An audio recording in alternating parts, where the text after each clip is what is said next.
Peace, peace, peace. The arena, another pop up. This was unexpected. I wasn't really calling on doing this tonight, but after recent turn of events, I had to do it. I'm joined with Black Sun tonight, and what I'm gonna do now, I'm not gonna. I didn't want to do it. I'm gonna break down. Since the discussion I had earlier, I'm gonna break down the benefits of OEM, the 9-point program that I was explaining earlier in the show. This morning, we're gonna take a look at it. I'm gonna let the listening audience, the viewing audience, come with their own interpretation of what OEM is.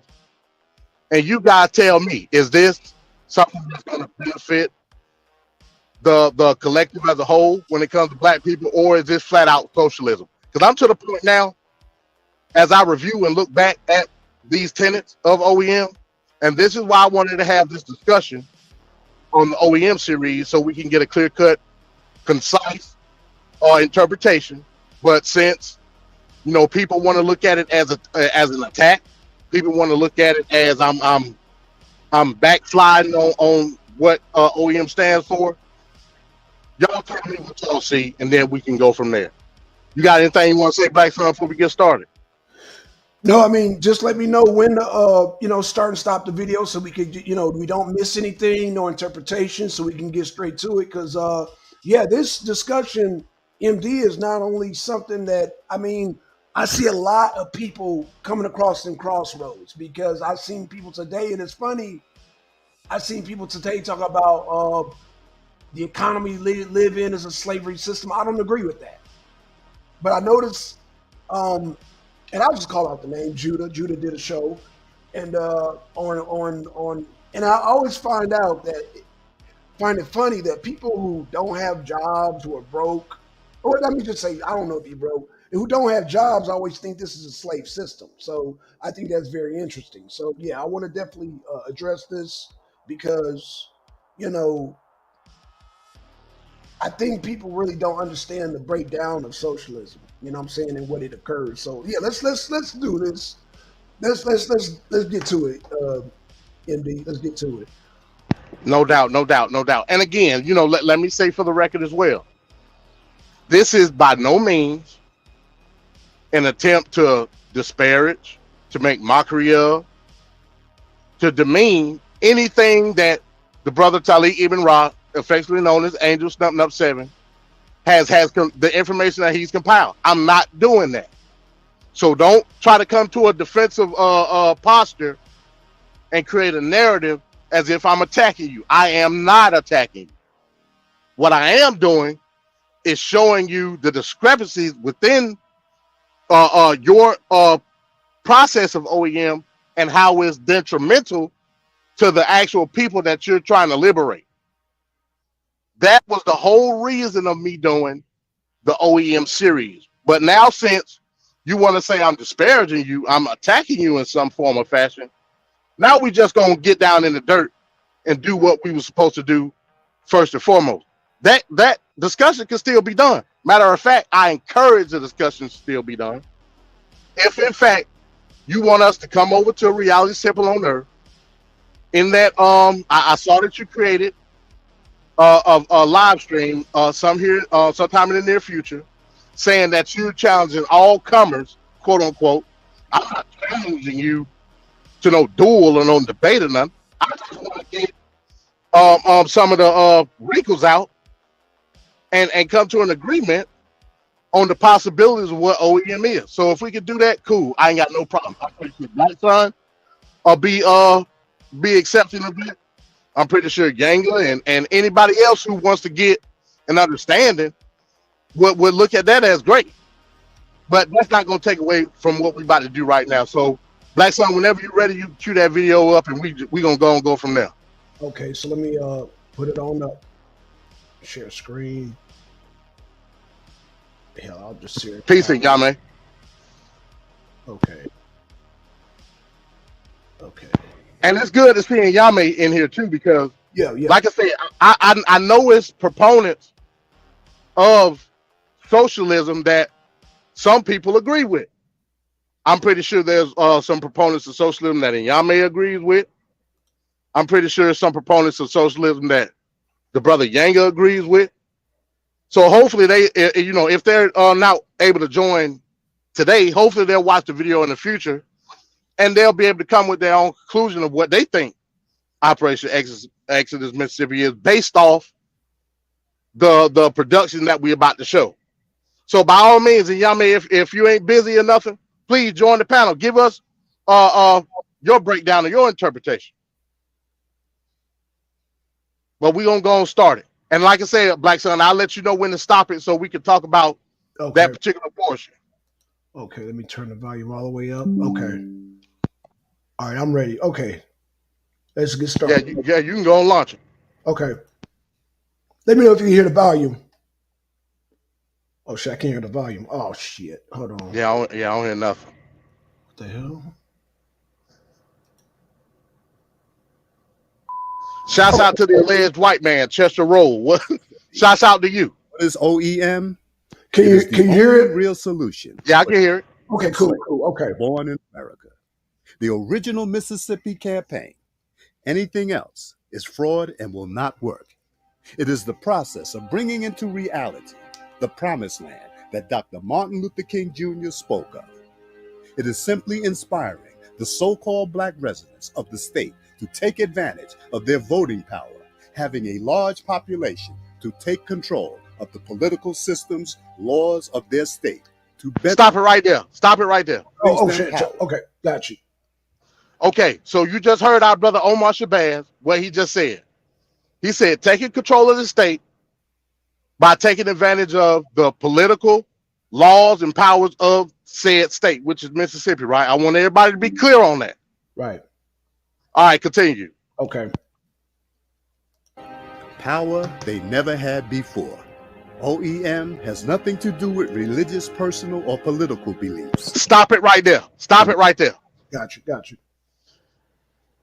After immediately saying that the purpose of OEM was to take control of the state so you could have the political laws and policies to directly affect you, he turns around and says OEM has nothing to do with religion, blah, blah, blah, and your political beliefs. Right. Total contradiction. Yeah, that you can't have you got to have political stance. Yeah, you got to have that. Total contradiction off the bat. The video ain't even 20 minutes, ain't even a minute in. Total contradiction. Continue. Okay. If less oppressive in this geographical area, so blacks can feel safe and operate with less resistance due to racism, forming a type of safe haven sanctuary state for black people. OEM Stop it. doesn't advocate trying to force. Now he's saying that another purpose of OEM is to make the state of Mississippi or any state that could be controlled politically from the majority of like-minded black folk. Right. Let's make that clear. Sort of a sanctuary state. Now, legally, we can define today in 2023 what a sanctuary state is. So you're basically saying that us as black folks would be deemed not in the terms of being a class of a refugee, but being some type of protected people, right? Right. So if I'm a protected person, that means certain policies, certain rules and regulations would not apply to me as a freedman or descendant of a formerly enslaved person. Similar to what the Bureau of Indian Affairs has for specific tribes all around this country, right? So yes, that's a good thing. But we're going to see if that matches up with what these tenants or these benefits hold within OEM and see if we can still match that benefit to OEM itself. Continue. Okay. the populace to do anything they don't wish to do, but offer advice and suggestions to improve their state for all citizens, regardless of race, creed, color, sexual orientation, etc. Stop it. Benefits of OEM. Got you. All right. Okay, now, okay. My overall view of OEM has always been we're not trying to push white people out of Mississippi. That's never been the stance. But you yourself is trying to create a protected land or a protected class within Mississippi, and then turn around and say that this is going to be for all creeds, all racial groups, all social classes, things of that nature. So how does my benefit take advantage of the benefits of OEM, and how does that equate to what benefits other people are going to get? That's a question that needs to be answered. This is why we need to have this discussion. Right. Yeah. Stop running from it. Stop being so defensive, and let's come to the table. Continue. All right. OEM could be: 1. As a state, you could finally request reparations due to the enslavement of our ancestors from the federal government. Being such, monetary or other awards will not be going to individuals or groups, but a state now in control that benefits this people to help build what this people need to act like true, free, liberated, as well as equal citizens of this Stop nation. it. Yeah. That I got. You know we was about to stop it right there. Oh, of course. So the first potential benefit of Operation Exodus Mississippi, according to this promotional video, is what? Reparations. Right. Now, from what I said in the previous video this morning, Talik now believes or is now giving the assertion that reparations has nothing to do with Operation Exodus Mississippi. So you tell me if reparations is a part of Operation Exodus Mississippi or not, based off the video.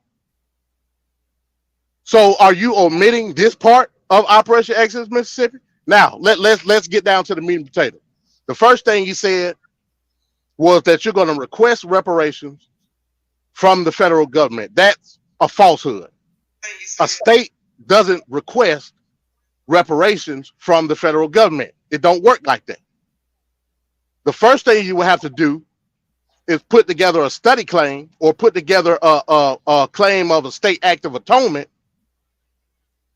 to give a analysis of why reparations need to be in said state. Mississippi is a great state to do it in because Mississippi has a long and annaled history of enslavement, torture, brutality, and economic downplaying of black people in this country. Mississippi will be a great state to do it. But that monetary fund won't come from the government. It don't work like that. If you want it from the government, it would then become what? A national reparations claim, which ultimately is the prize anyway. So from that point, you're saying it's not going to go to individuals or an entity or industry. It's going to go to the state. What the hell is the state going to do with reparations?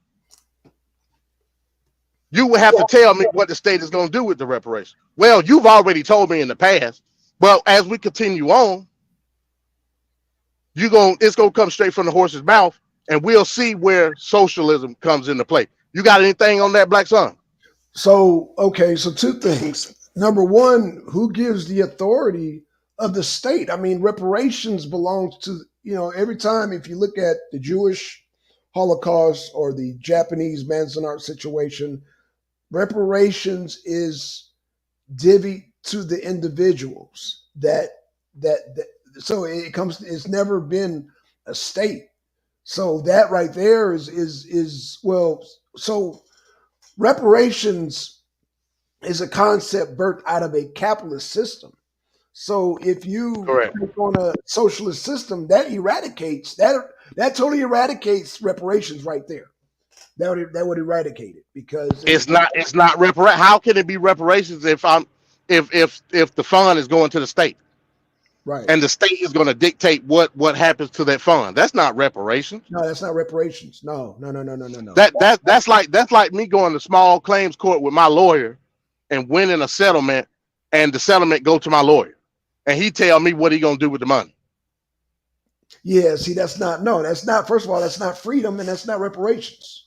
So right there, that's a conflict. You about to have an overthrow right here. Because yeah, right there, you're allowing the state to dictate. That's no. That's So if we in agreement, Black Son, that means socialism one, total individual liberation from an individual standpoint in terms of claiming your virtue and your liberty, zero, right? right. We just keeping the score. We keeping the score right here. Well, see, that's why I always want to ask Black people specifically, because to me, socialism and freedom are contradictions of each other, and that's why there Right. has to be a discussion. There has to be a discussion because we are not a monolithic people, and I think Right. some apart from Yangan and Yame, I don't think a lot of these Black YouTubers understand socialism. Right. They really don't understand socialism, you know. So again, for the record, socialism one, freedom zero. Absolutely. Okay, all right. So once you're done, then you can continue the video. Okay. No, I'm done. I mean, with that particular part, but yeah, let's do Okay, it. all right. Let's go to number 2. Okay. 2. Having control of the governor's mansion, you can control the state National Guard as well as all law enforcement of the state. 3. Stop it right there. Okay. Okay, 2, he said, having control of the governor's mansion. First of all, that's a falsehood in itself because you only have one governor. Yeah, you could have a policy-driven governor, which should be the case. If we're coming together from like minds from a political standpoint, yes, your governor should be for you in terms of your policies, your values, your principles. Absolutely agree with that. But he said have control of the National Guard and state and local law enforcement. First of all, the only control that the state has over local law enforcement is funding. That's it. The state can't make the law enforcement do anything. The reform comes from the local level. So I don't know what his point was with that. So let me ask. Go ahead. Who wrote? Did Angel write this or Mr. Muhammad write this? This is the assumption that I'm making because he never clarified it, and when I asked him about it, he refused to answer it this morning. I asked him, are these the words of Omar Shabazz, or are these your words?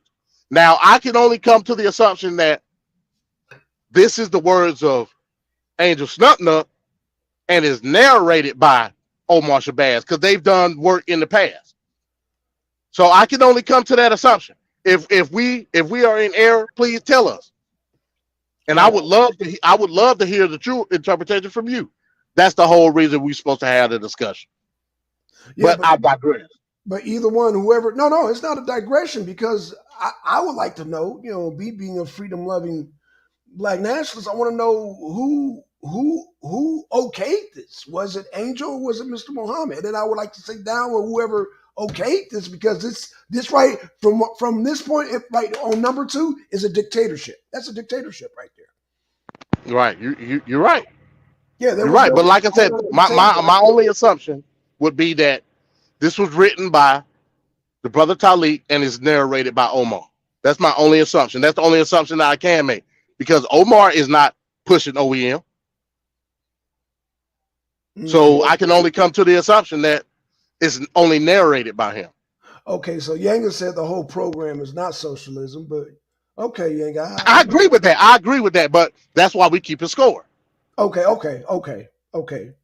So I guess we could give a draw to number 2 because I mean that's a known fact. If you have control of the state, you will have indeed control of the Army Reserves and the National Guard and state law enforcement, not local, because it don't work like that. You're only funding local. Right. So I guess we can give that a draw. But yes, you're right, Yang. The whole program is not socialism. But at the end of this, I want you to tell me which way it's leaning. Okay. Yang said the 3-card money. Hey, if you ain't got other people at the table, it's all automatic 3-card money. But hey, but you want let me okay, so I'm about to start it again. All right, go ahead. Okay. Different way of living among the people to alleviate homelessness and other poverty. Go back a little bit, Black Son. Okay. So we can hit a full. Okay, hold on. All the state National Guard, as well as all law enforcement of the state. 3. Create a different way of living among the people to alleviate homelessness and other poverty, requesting the citizens more modesty, opening up more jobs, more time with loved ones. Stop it. Or for Okay, true okay. rehabilitation. Boom. Okay. How are you gonna do that? Right. You got to have a plan for that. Like Especially, that was vague. That was very, very vague. right. Yeah, especially the homelessness, because I always hear people talk about alleviate homelessness. Like, okay, how do you do that? The only way that I know, and I'm not being insensitive, is to work. Right. So in order to eliminate homelessness, everybody has to have a job, a wage. So I need a clear cut plan on that so we can determine if it's a socialist or if it's a capitalist system. Because in order to alleviate homelessness, there has to be. Now, what I'm looking at, there's 2 ways to do this.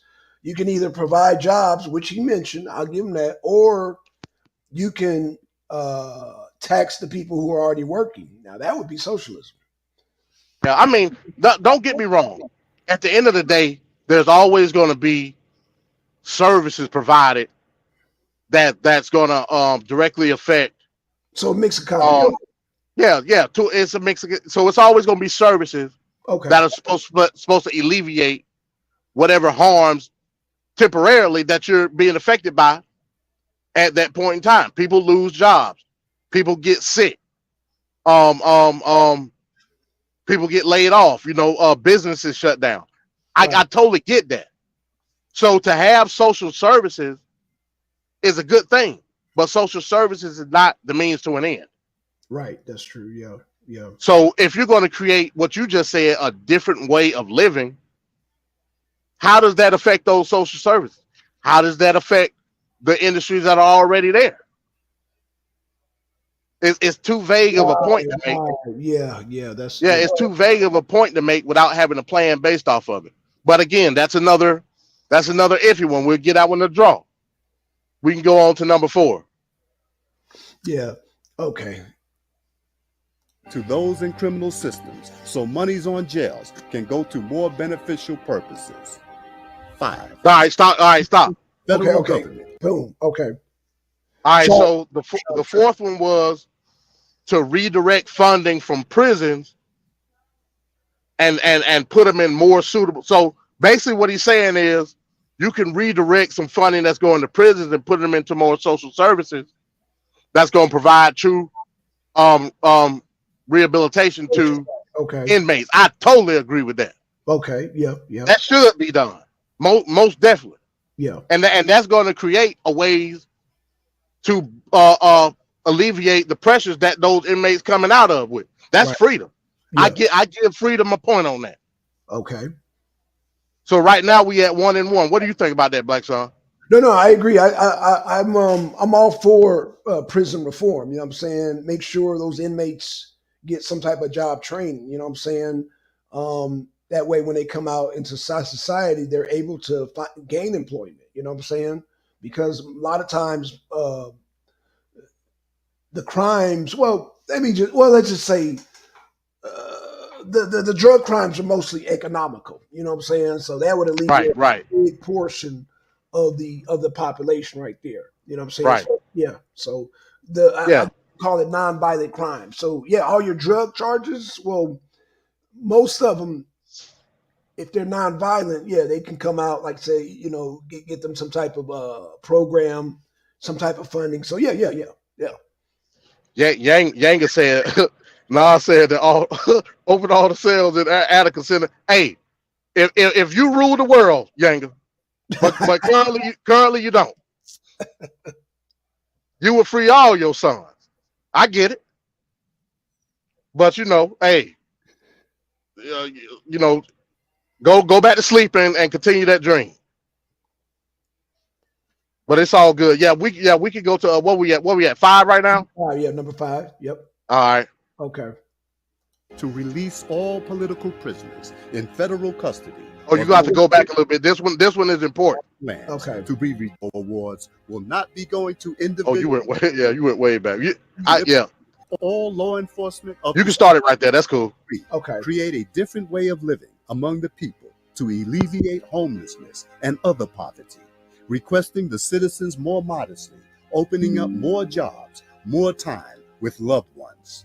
4, offer true rehabilitation to those in criminal systems so monies on jails can go to more beneficial purposes. 5, state can request the federal government to release all political prisoners in federal custody or those forced into asylum in foreign lands to be returned to or handed to Mississippi so they can live out. Okay. Did you hear what he just said? Repeat what he just said, MD. So he said the state would request all political prisoners and people in exile to have a free asylum within Mississippi. I'm interested to hear what your take is on that. Yeah, there would have to be some type of breakdown because Mississippi is still in the United States of America, and so that would be exactly. Exactly. If these people are deemed political prisoners, and we all know that we have freedom fighters that are in exile, that are political prisoners, and are from the effects of how the complex is now, is deemed unfair for them to be labeled as such. I'm not disagreeing with that, but you're not going to be able to say, okay, we're controlled by black people, give the political prisoners to us so they can live out the rest of their days in liberation and freedom. It don't work like that. No, that goes into the plan, boss. The plan that goes into that lane. That's little fantasy islandish right there. That's right. That's you fantasizing a bubble, a Wakanda bubble within the United States that'll be called Mississippi. That's black land. Yeah. The plan, boss. The plan. That's you, or in a more broader term, that's you trying to basically trying to revisualize state and local federations within your own state that ain't got nothing to do with the state and local state and federal regulations for the rest of the country.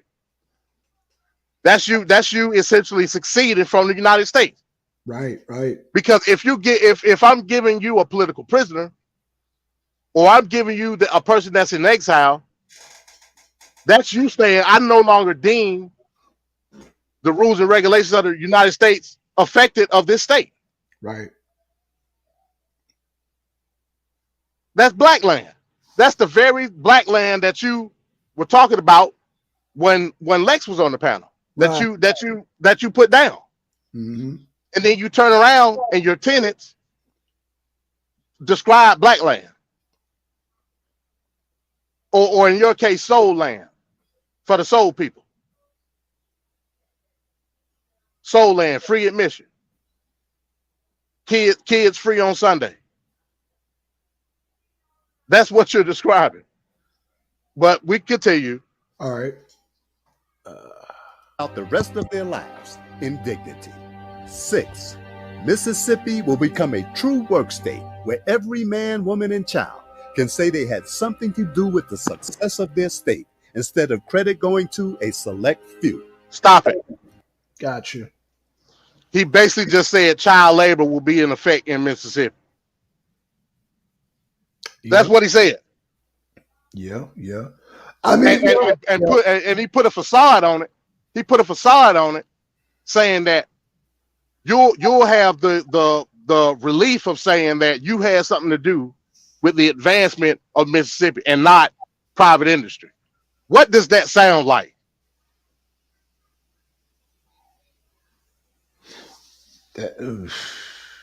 break it down, MD. Break it down.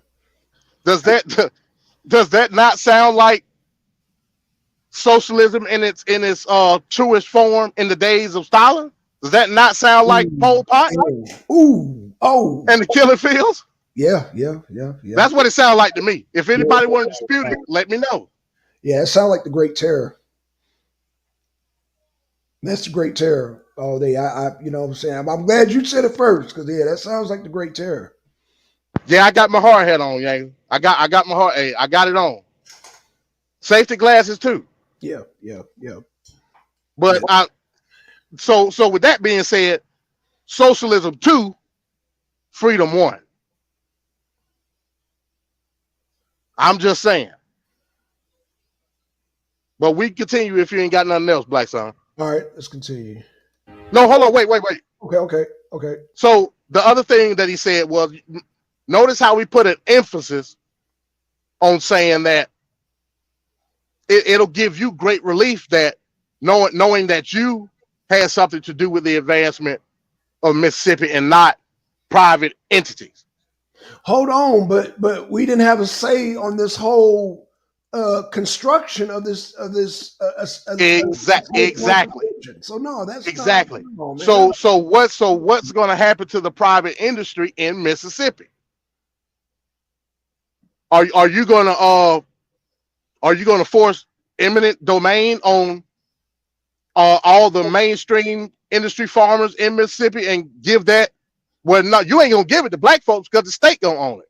Right, state's gonna. You already done said that. Yeah. So you gonna put me and my family in a field to work. I don't know what I'm gonna get paid because it's not based off an industry standard because the state gonna own it. Right. So I don't even know what I'm gonna get paid. But you're gonna put not only me, you're gonna put my wife and my children in a field to go work. And it's going to advance the state as a whole, and I should feel good about it because I'm doing it and not private industry. Yeah, the state owned. Yeah, being in control of that automatically makes it socialism. So that's the point for socialism right there. Like I said, 2-1.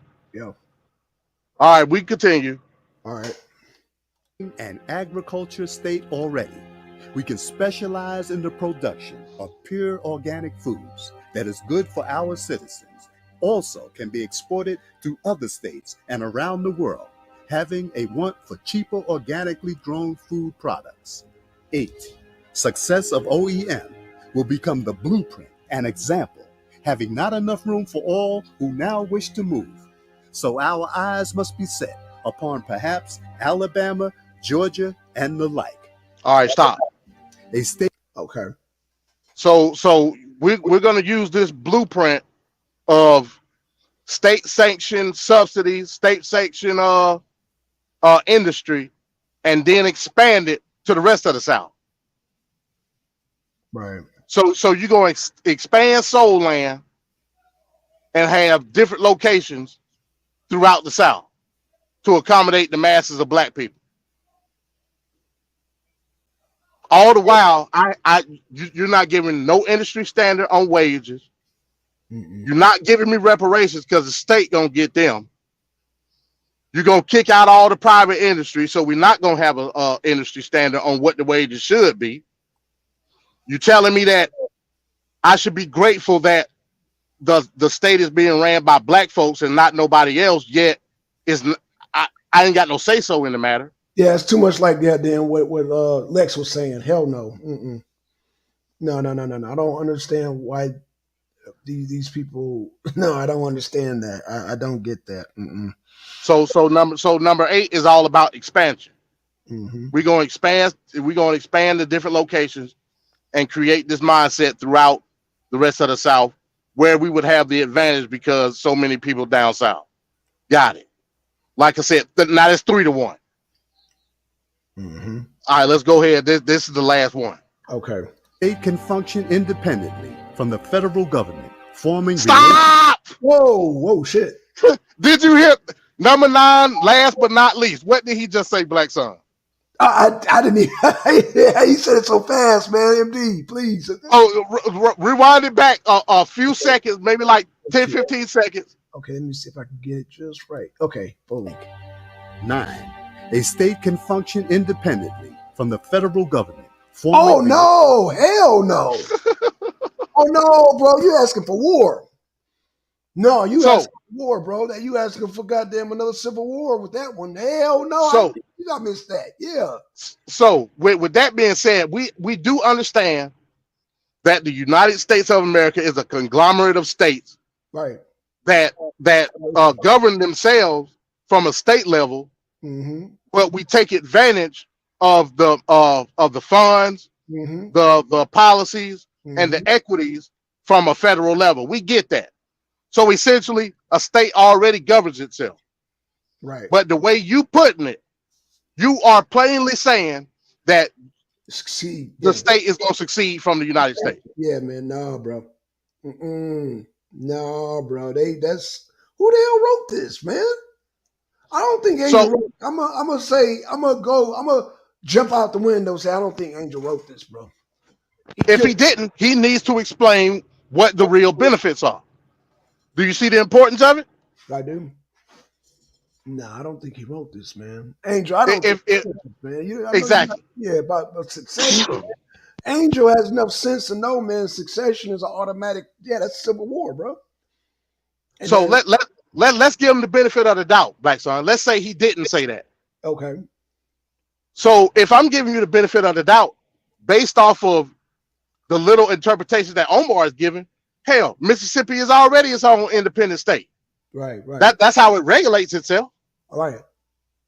So what are we talking about here? So basically what you're doing at this point, Brother Tali, and again, this is not to disparage anything that you've said in the past. It's not. Don't take it that way. If you take it that way, and I'm sitting here saying for the third time now that it's not that, I'm going to say you disingenuous. So if this is not the concept of Operation Exodus Mississippi, that gives the discussion more importance because it needs clarity. Every time somebody asks you about Operation Exodus Mississippi, you refer them to this very video. This very video. So if you're referring to this video and we're coming up with these conclusions, just me and Black Son, and giving it to the people publicly, what are we supposed to believe Operation Exodus Mississippi is? That's all I'm saying. Let's get clarity on what's going on here. What's your take, Black Son? Yeah, this I'm still trying to figure out who did this. This wasn't I think this was Omar, man. I don't think this was damn Angel, man. I think Omar and I want to know who he gets his pecking orders from, man. This is no, this is not thought out at all. So you believe Omar just did this independently on his own? I don't believe that. I don't believe that at all. I don't think Omar did this independently. Or he might have coerced goddamn Angel. I could be wrong. Angel, don't get mad at me, man. But this is not this is not thought out at all. This is somebody who I don't know this Omar guy, but it doesn't. Okay, Deacon said I think Omar made this. Man, I think Omar. Man, I don't know, man. Omar's tripping. You tripping, Omar? You tripping, bro? You tripping because it's not thought out, man. You asking these people, these little state of Mississippi, to go on a suicide mission by seceding from the rest of the United States. That's not no. But like I said, Black Son, again, what are we supposed to do as the listening public when we ask you questions about Operation Exodus Mississippi? You refer us to this video. That's why I think Omar did it, because he refers it right. Because no, Omar is not referring. Omar isn't referring us to this video. Angel referring us to the video. I think the video is made by Omar. I think he wrote this down and doctored it up, but I don't think Angel. That's why he keeps referring it. I don't think. I don't think. I don't think Angel wrote this down. I don't think so. But Trevor said they sent a signal out to Angel. Man, I think Angel's in the cloud. Shout out to both. Okay, man, I wish he was here. Yeah. Trevor, I honestly wish he was here. I've been trying all day to like come to a conclusion of what we could do to solve this. Trust me, I have. So it's no ill will, nor is it any ill effort on my part, because I tried. Trust me, I tried. Deacon and Twin, like y'all know I've tried. Yanga, you know better, man. You know, man. Niggers talking about. First of all, let me tell you something, Yanga. Anytime the niggers talking about succeeding, boy, I'm gonna tell you, y'all ain't ready. Goddamn, we got goddamn militia all up and down this country. We not gonna take a single state away, especially in the South. The South shall rise again. No, I'm sorry. What happened? I'm sorry. Go ahead. No, it's all good. Like I said, I mean, but Yanga, but you can't deny. Sorry, you can't deny what you see in the video, though it may not all be socialism, and I agree. The vast majority of it is. I mean, you can't deny that. And if you do deny, I'll challenge you to a debate on it, because I know for the most part what you stand on, and you'll be lying. No, Trevor. Oh, go ahead, MD. Yeah. No. I was just saying. The ultimate question is this Angel painting himself in a corner, or is this just babble at this point? Is it just soapbox babble? I would like to know, and I would like it if it is babble. I would like to correct it to a concise, informative program. I would like to help with that. But go ahead, Black Son. Okay. Relations and deals in foreign lands like Africa to benefit the state and nation. Okay, you can stop it there. People got you.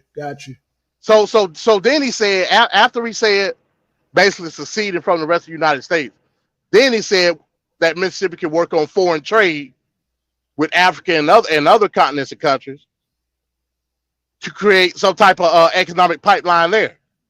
States can already do that. Right. All the states do that right now.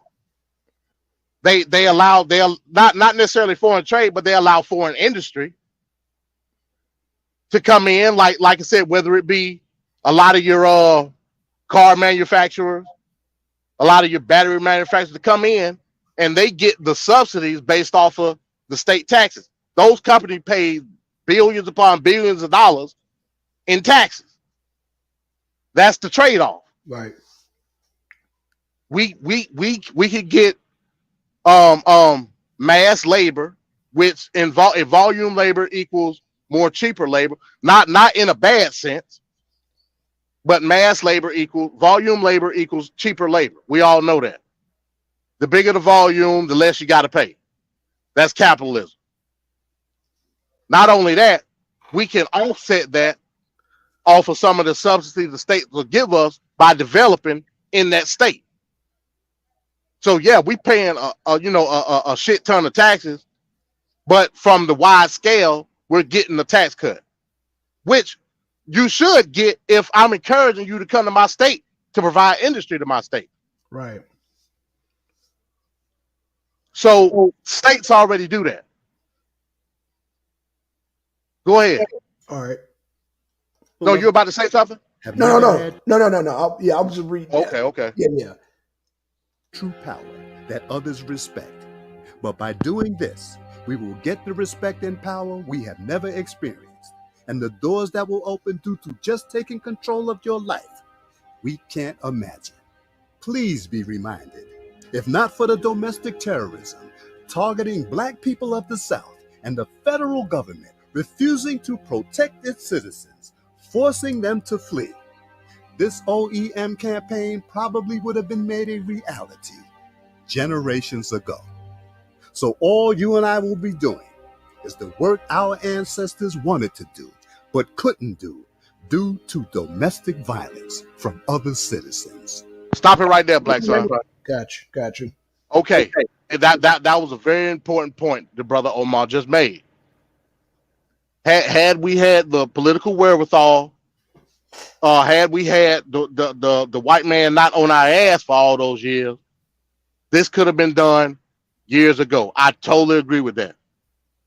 But according to Brother Talik, we shouldn't venerate or we shouldn't follow behind the ancestors.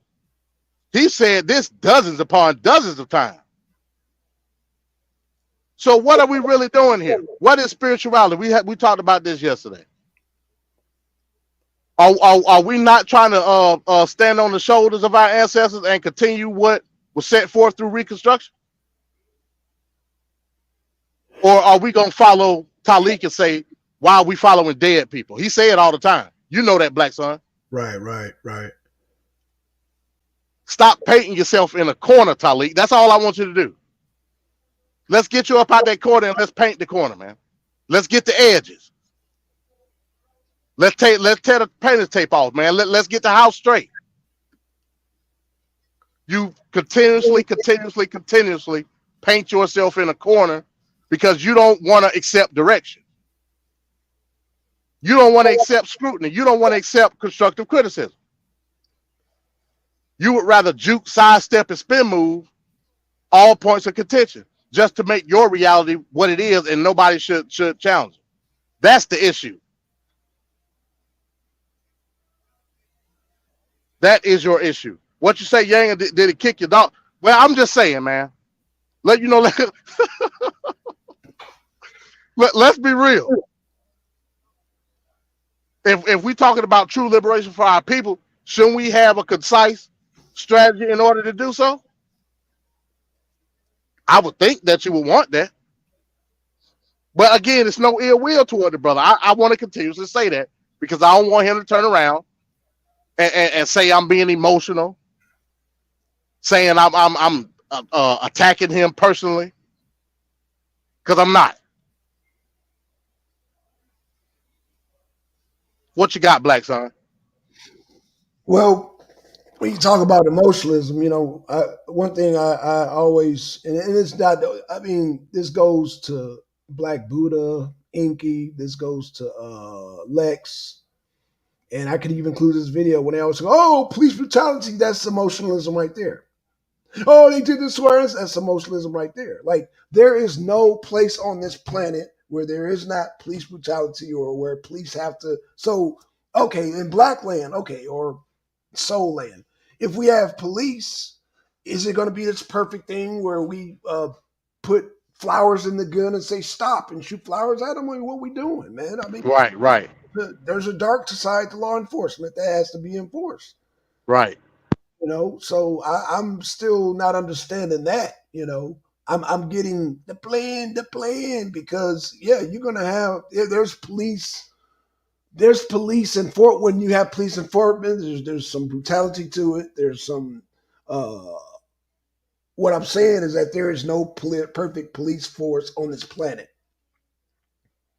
That's just like saying, "Oh, we're going to have a perfect war." Like, no, man, it's not. No, it don't make no sense. But we're not living in reality like that. You know what I'm saying? So that's why when people try to use, police brutality, they're being disingenuous. No, it's police brutality everywhere. And I remember Black Buddha ministers like, well, I was just controlled by Black people. Okay, well then go to Liberia, go to Tanzania, go to Kenya, go to South Africa, go to Uganda, go to Zambia, go to Zaire. Oh, there's police brutality there. Oh, the Congo. Shall I keep going? So no, man, you can't sell this fantasy land, the Black Sun. No, sir. I'm gonna critique it up and down because I'm saying, no, man. Right. And you put indirect connotations and you put falsehoods on it by saying we. There is no we. No. Mm-mm. And nothing that your plan has. There ain't no we. Where's the we at? You're not allowing me to take control of my own reality. You're not allowing that. Let alone the reparations, and you want to say that reparations is not a focal point in Operation Exit Mississippi. I disagree, because we clearly just saw that reparations is a focal point within the plan. You just don't believe that it should go directly to me. You want the state to control basically everything. So I need to know, what economic benefit do I have within Operation Exodus Mississippi? I need to know that. I just need to know. You telling me that the state gonna get my reparations? You telling me that I need to work for a state industry and not a private industry? Hell, you even telling me I don't even have the affordability to try to create my own industry. I can't even do that. You want to succeed from the United States. You want trade funding and a trade line to go directly to the state and not the private industry. So that ain't benefiting me either. So you said I should just be happy knowing the fact that I'm working for the state, Right. I'm eating organic foods that are provided by the state, and I should be happy because the white man ain't on me no more. But in the beginning, you said this entails all creeds, all races, all cultures, all belief systems. That's what you said at the beginning of the video. So I mean, we all over the place right now. Yeah. I mean, he wants to succeed from the U.S. Yeah, without any type of military plan, military backup. Yeah, military training. Let me say it again: military training. Oh gosh, damn. And let's oh man, what just happened? Okay. Oh, you coming in again, Black? Is that you, Black Son? Is that me? Okay, no, never mind. Okay. Oh, okay. So now let's be clear here. He didn't flat outright say that he wanted to see from the U.S. But the wording within the presentation gave me an assumption that this is how he's looking at it. Because as if you know anything about U.S. political, but that clears up. yeah. If you know anything about that, you know that states already pretty much independently govern themselves, and the only benefits they get federally are subsidies, funding, stuff like that. So if we already know that, but then you turn around and still tell us that Mississippi is going to be independent, I can only assume that you ain't going to have like nothing to do with the federal government, period. I can only assume. Were you about to say something, Black Son? Well, I was just going to say that's why when you have sit downs, you don't have to assume. You can get an understanding. You can get understanding. Right. Make sure we're not talking about succeeding, because when you succeed, then you have to go to war. Right. And so now you have to have a sit down and have a whole strategic war strategy now, because you're talking about going not only against you're surrounded by damn Texas, Louisiana, goddamn Tennessee, Alabama. So now you got to fight 180 degrees now. Right. And again, and it's only an assumption, but you're going to tell us your response will be, "Oh, I never said the things that y'all said on the video." Right. That I already know what your response is going to be. I can pretty much like claim it right now. You're going to say the things that were said in this video, I never said. Okay, fair enough. But the issue is you've never said anything when it relates to Operation Exodus Mississippi from a clear-cut standpoint. Never. Again, I keep saying it. Whenever somebody asks you about something specifically in Operation Exodus Mississippi, you then tell them, or you then refer them to this video we just watched. So if you saying that that's the end all be all, and we just watched it, and we're coming up with not even theories, we're coming up with the interpretation of what is narrated by Omar Shabazz, I can say then you're promoting socialism. I can clearly say that. If your answer is going to be refer to Exhibit A, which is this video. So what else are we supposed to do? That's all I'm saying. So if you say this is not the correct interpretation, by all means, let's have a sit down. I encourage it.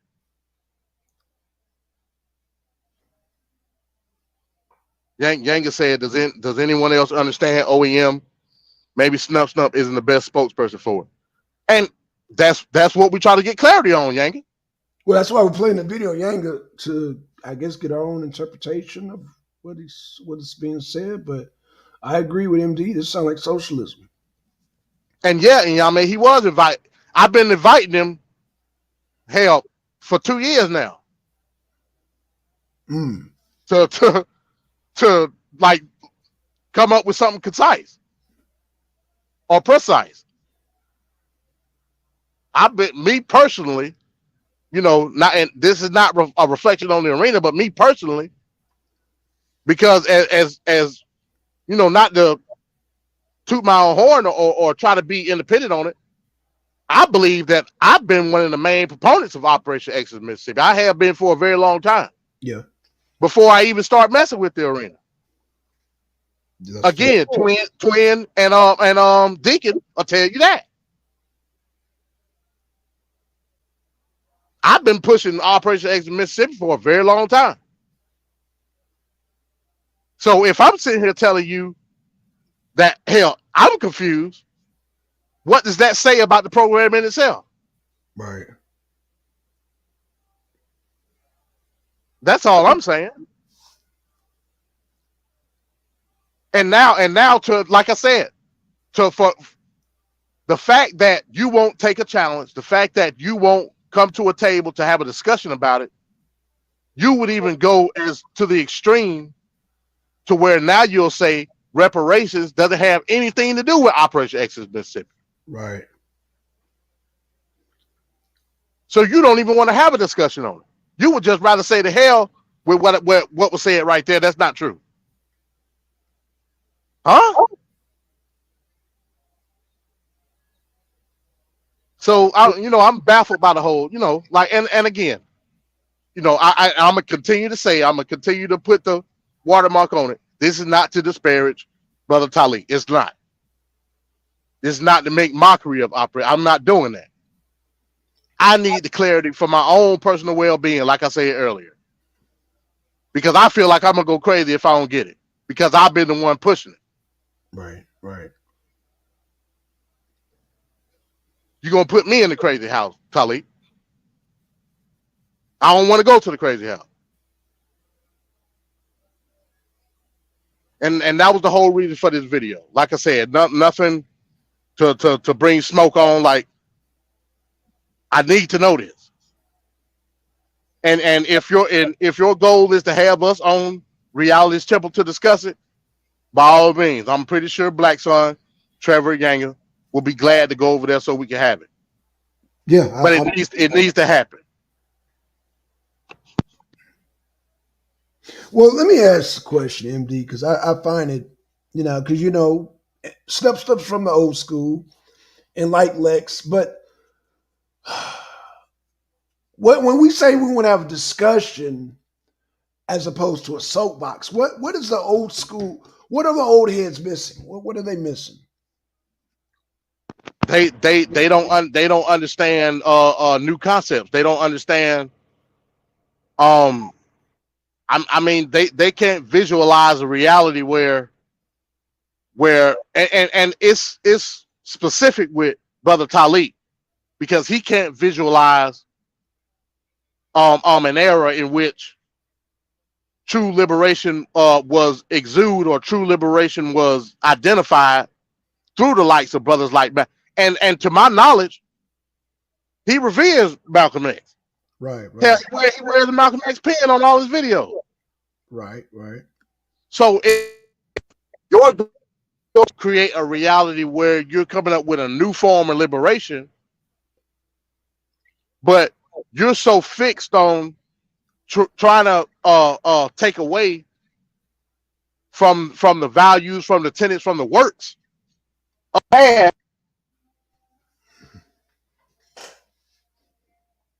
Oh, you breaking up? MD, you there? Oh shit! Hold on, y'all. Oh shit! Oh shit! Oh shit! Hold on.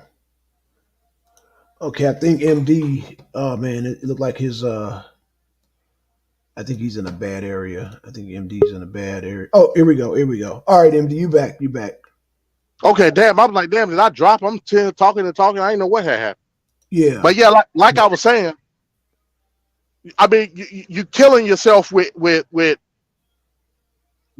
trying to be so indifferent that you can't accept. It's hard for you to accept, again, spirituality, like we talked about yesterday. It's hard for you to accept those tenets, those movements, those works from other people. Right. It's hard for you to do it. And by doing so, even though subconsciously you exude all those works, all those values, all those tenets that you got from the Nation of Islam, that you got from the works of Malcolm X, that you got from freedom fighters in the past through the civil rights movement. You can't help but to exude it. But you fight it so bad that you paint yourself in the corner to the point where you just babble on the soapbox. That's the issue. And that's the issue with a lot of elders. Not just him. No, it ain't just him, man. It's a lot of people on YouTube, man. Like I said, it's definitely from the old school. I like to call from the sonnetters to the unks to the damn inkies to the hell, all of them. Shit, all of them. What's going on, Solar? Peace. What's going on? What's going on? Hey, Peace to soul. What's What's up? today's mathematics? What's good, brother? you wanna take that, MD? I mean, you know, basically we discussing, man, we talking about this Operation Exodus Mississippi campaign. And we trying to get some clarity on exactly what it is. Like, I've been a proponent of OEM for a long time.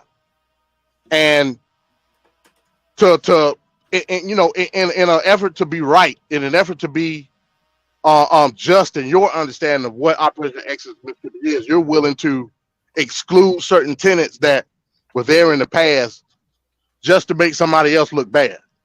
So basically what we're doing here, we discussing how I had a previous discussion with the brother.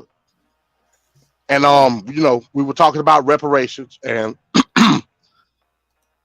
from my understanding, he believed, based off of the tenets of OEM, that reparations should go to the state and not directly to the people. I disagree with that. So in effort of you not even having a conversation about it or not being challenged on it, now you come out and say reparations doesn't have anything to do with Operation Exodus Mississippi. So that had me feeling some type of way. So I had to call you out on it. Mm. So we went to the horse's mouth. We broke down the video that he directs everybody to get clarity on Operation Exodus Mississippi. And now, from the interpretation of the people, we now see it's flat out socialism. That's what you really want. You don't want to liberate the people within this nation from the system that we live in now. You want to break out of that system. It's the very same thing that you downplay others as being nationalistic or socialistic in their viewpoint of what liberation looks like. Mm-hmm. So you painted yourself in the corner, brother. And now we need to get clarification, and the only person that can do it is you. Right.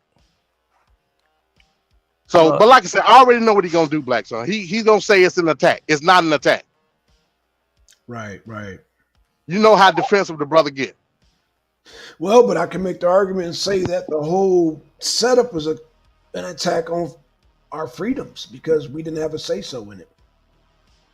And anytime, No, we didn't. person sets up something like that, I'm my socialist radars go off, man. I'm just saying that's not an attack on solar. I'm just saying whoever comprised that, they didn't have the people in mind. That's what I'm saying. I'm saying who are the people?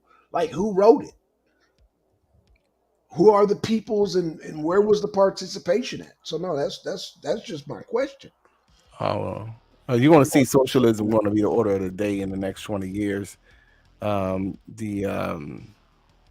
the way the society is going, especially with the advancements in technology, it's going to be less requirement for people to do um, blue collar and lower skilled jobs. I mean, you can see it already in the supermarkets is being replaced with, you know, um, automated systems, and it's going to be a less requirement. I think that what you're going to begin to see is the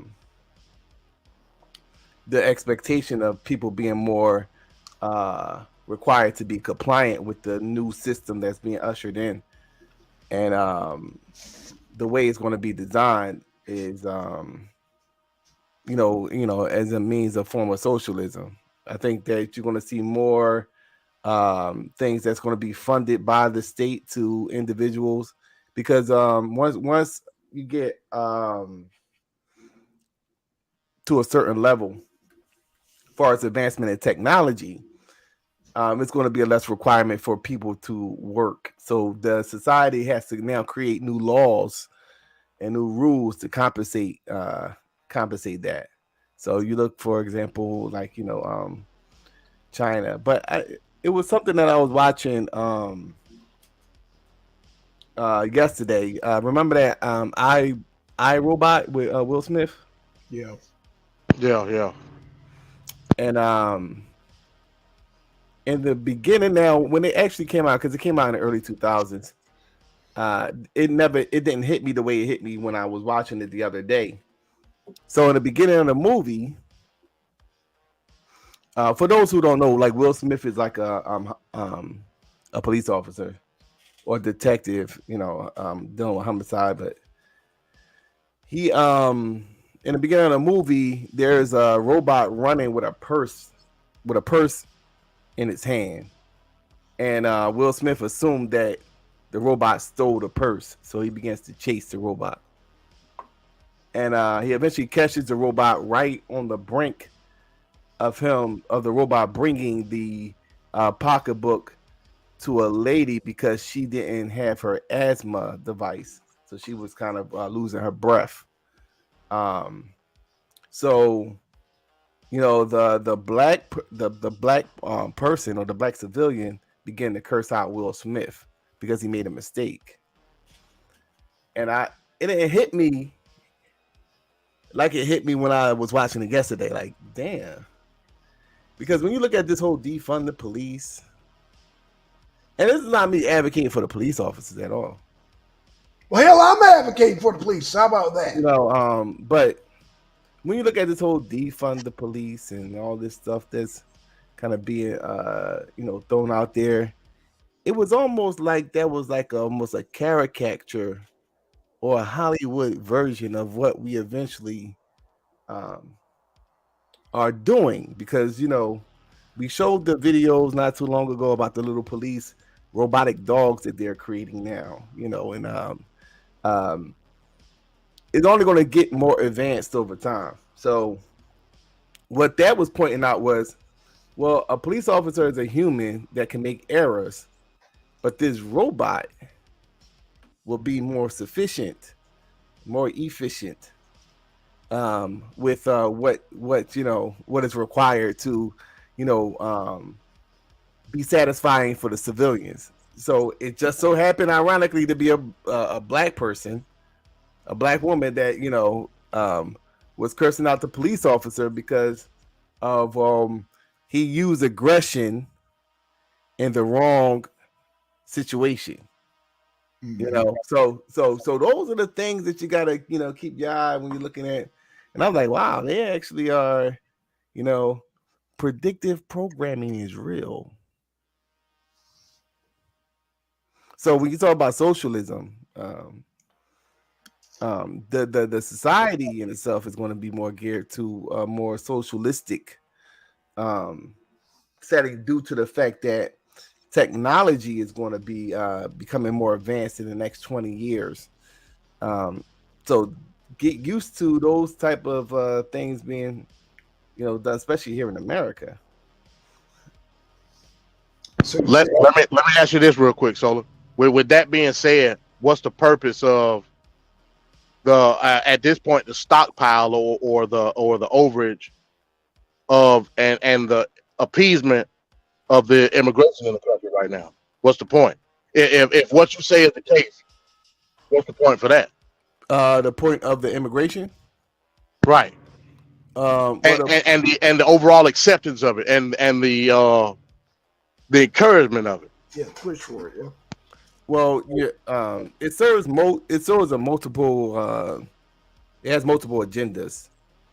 I mean, I think in the early '90s they created the NAFTA, the North American Free Trade Agreement, Hmm. and they was talking about building this corridor, this highway going through Mexico all the way up to Canada.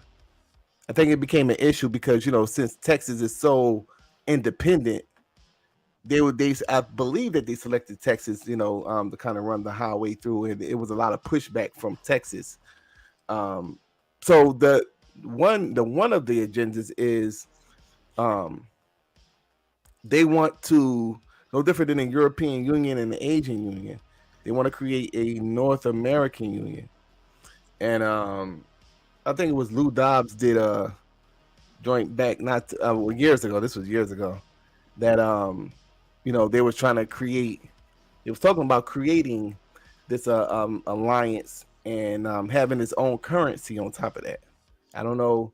It probably fell through the cracks because that was years ago. That's probably like in the like 2009 that I heard that from on Lou Dobbs. So it's like that's one of the agendas. They want to kind of create this North American Union. That would be a step closer to um, creating a more unified global system.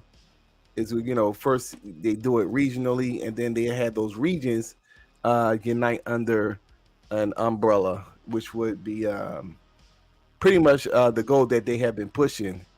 Um, you know, um, since the late '60s, going into since the '60s. But like, so that's one agenda. The other agenda is to the immigration into the Americas, into North America, or the United States, is to bastardize the population. I think, which given um, the issue that they have with a certain portion of white America, those normally are the portion of America, white America, that fights in wars and were the police officers and the people that actually represented the foot soldiers of the former system that was being implemented. Um, they no longer need them anymore. So um, they understand that America was built on these core values, and it's a very nationalistic place. And plus, unlike many other nations, they have the right to defend. It's a very unique history of how America was developed, and so the power initially and the way the Constitution was designed is really for the people, and the best interests and the freedoms of the people. We know that it was a racial element to that, but I think that it's hard for them to, these corporations and these people that's in this elitist position, because they have their goals and aspirations that now goes beyond nationalism. They kind of relegate it now to corporate control, and it's transnational now.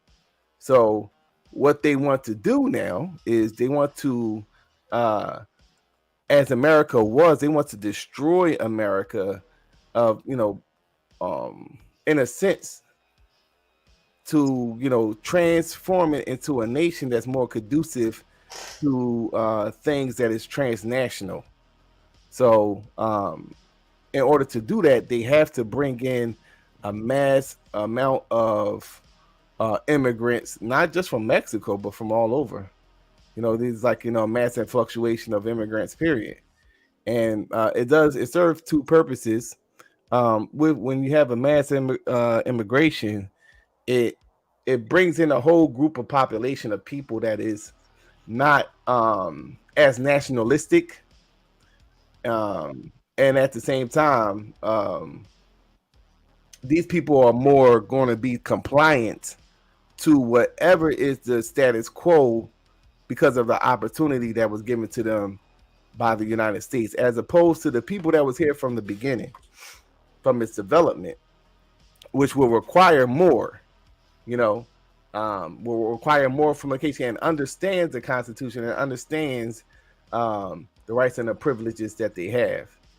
So that would be the much bigger reason why they want to, and so that would be the bastardizing of the nation as a whole. But within that, we're all humans, and humans gonna fuck each other. So the bastardization of the nation specifically is going to occur as well, which ultimately is going to serve that same purpose of creating a population of people that is not going to give that much pushback to what they want to do globally and how they want to transition this nation into a more unified group with other nations across the globe. Barack Obama said in a speech where I think he was in Germany, that he's like, he even gets pushback from the people, his own people, and he's talking about American people, when he's talking about this unified effort into globalism. So he was speaking in that situation as a globalist, so that would be the bigger picture of why they are for the immigration. I'm interested. I'm interested. What's your take on that, Black Son? So basically, an overview is more about transunionism than anything else when it comes to that aspect with the mass immigration.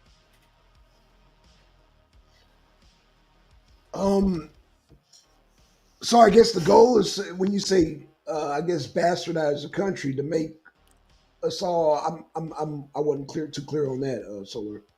Well, when I was just, it was a term that I used, but you could take it literal or figurative. I Okay. gave you both of the scenarios. Like figuratively, you got a different groups of people.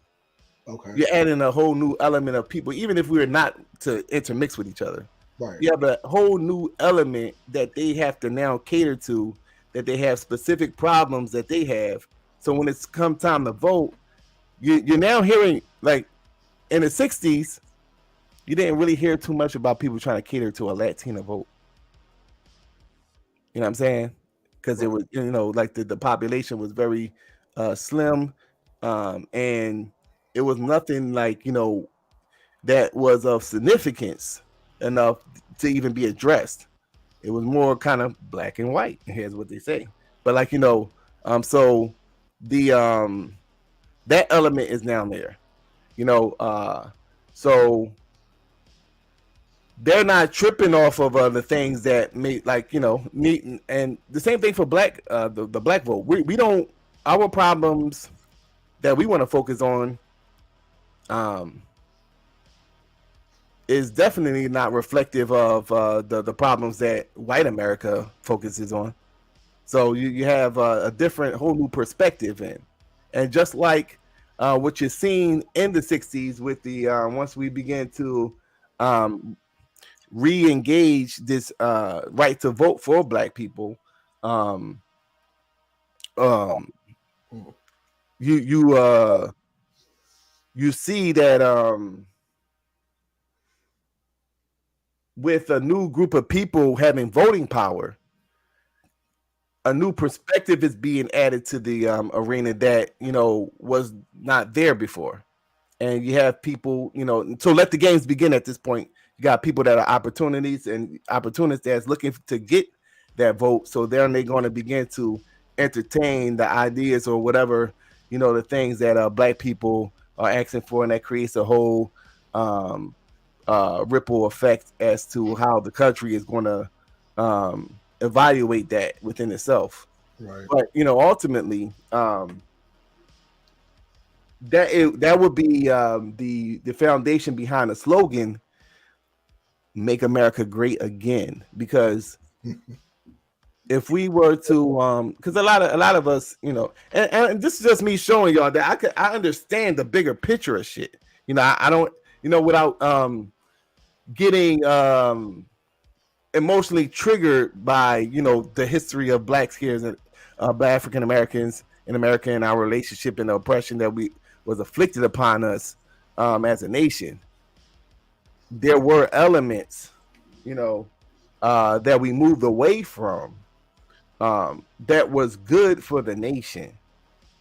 For example, the outsourcing of corporations, they was the automotive industry that were kind of outsourced to nations just for profit. It was cheaper labor in different areas of the world. So that'll be an example of what they are talking about. We say, the infrastructure and how the infrastructure, we were the epitome of modern civilization. You know what I'm saying? America, at a point in time, there is no longer that. Our infrastructure is like, shit when you go into a lot of the major cities, so you have, you go to Dubai, that look like a futuristic Wakanda. You ever see like the cities, the new state-of-the-art cities? Mm-hmm. And when you compare, so that's what they're talking about. When they talk about like, well, let's make America great again, they're talking about at a point in time, America, what was that, the Empire State Building, which was the tallest building at a point in time when they created the Empire State Building, and it was showing the dominance of America, as far as infrastructure, corporations, innovation, science, technology.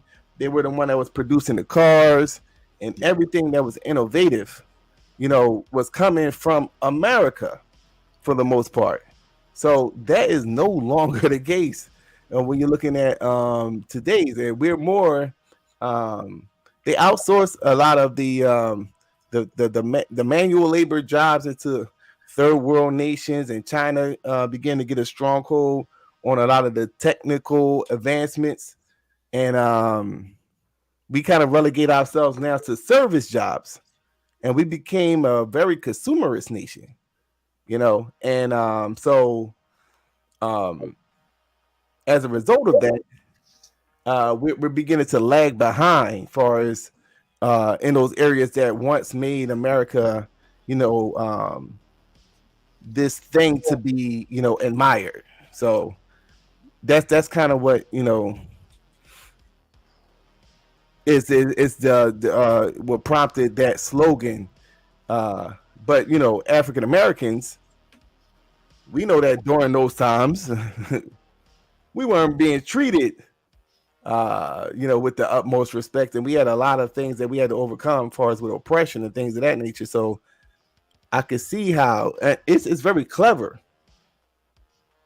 It's very clever for the other side to say, well, when you say make America great again, are you talking about back when they was whites only and all that? Technically, yeah, they're talking about those times. Well, a person can make an argument. You know what I'm saying? But it was during those times that all the other stuff that I was saying, was, the reality at those times. You know what I mean? So, what about the Detroit era, and in the Los Angeles era, the port jobs? I mean, you had middle class blacks that really thrived in those major cities like Los Angeles, Detroit, DC. So you can say, okay, make America great again. So I guess what I'm asking you, So there's what time period is when they say make America great again? Because some people think about the Detroit era, where they had the muscle cars and everything. You know what I'm saying? From my limited knowledge on the whole thing, Uh huh. now, I'm a person that I gets it. As soon as you say something, I guess both sides and why it's being said, and Okay. because when he made the statement, if anybody knows anything about what's going on in America, Uh it was huh. already prefaced by the stuff that he was talking about, and then he said, "Make America Great Again." He was talking about the infrastructure. He was talking about all those things that led up to him making a statement of, okay, we got to make America great again. Right. So it was a context in which he was saying that. But once again, not everybody's going to catch on to that. And people know that. And this is the thing about, you say got the left, because I don't believe in either one of them motherfuckers. They both two wings on the same damn bird, if you ask me.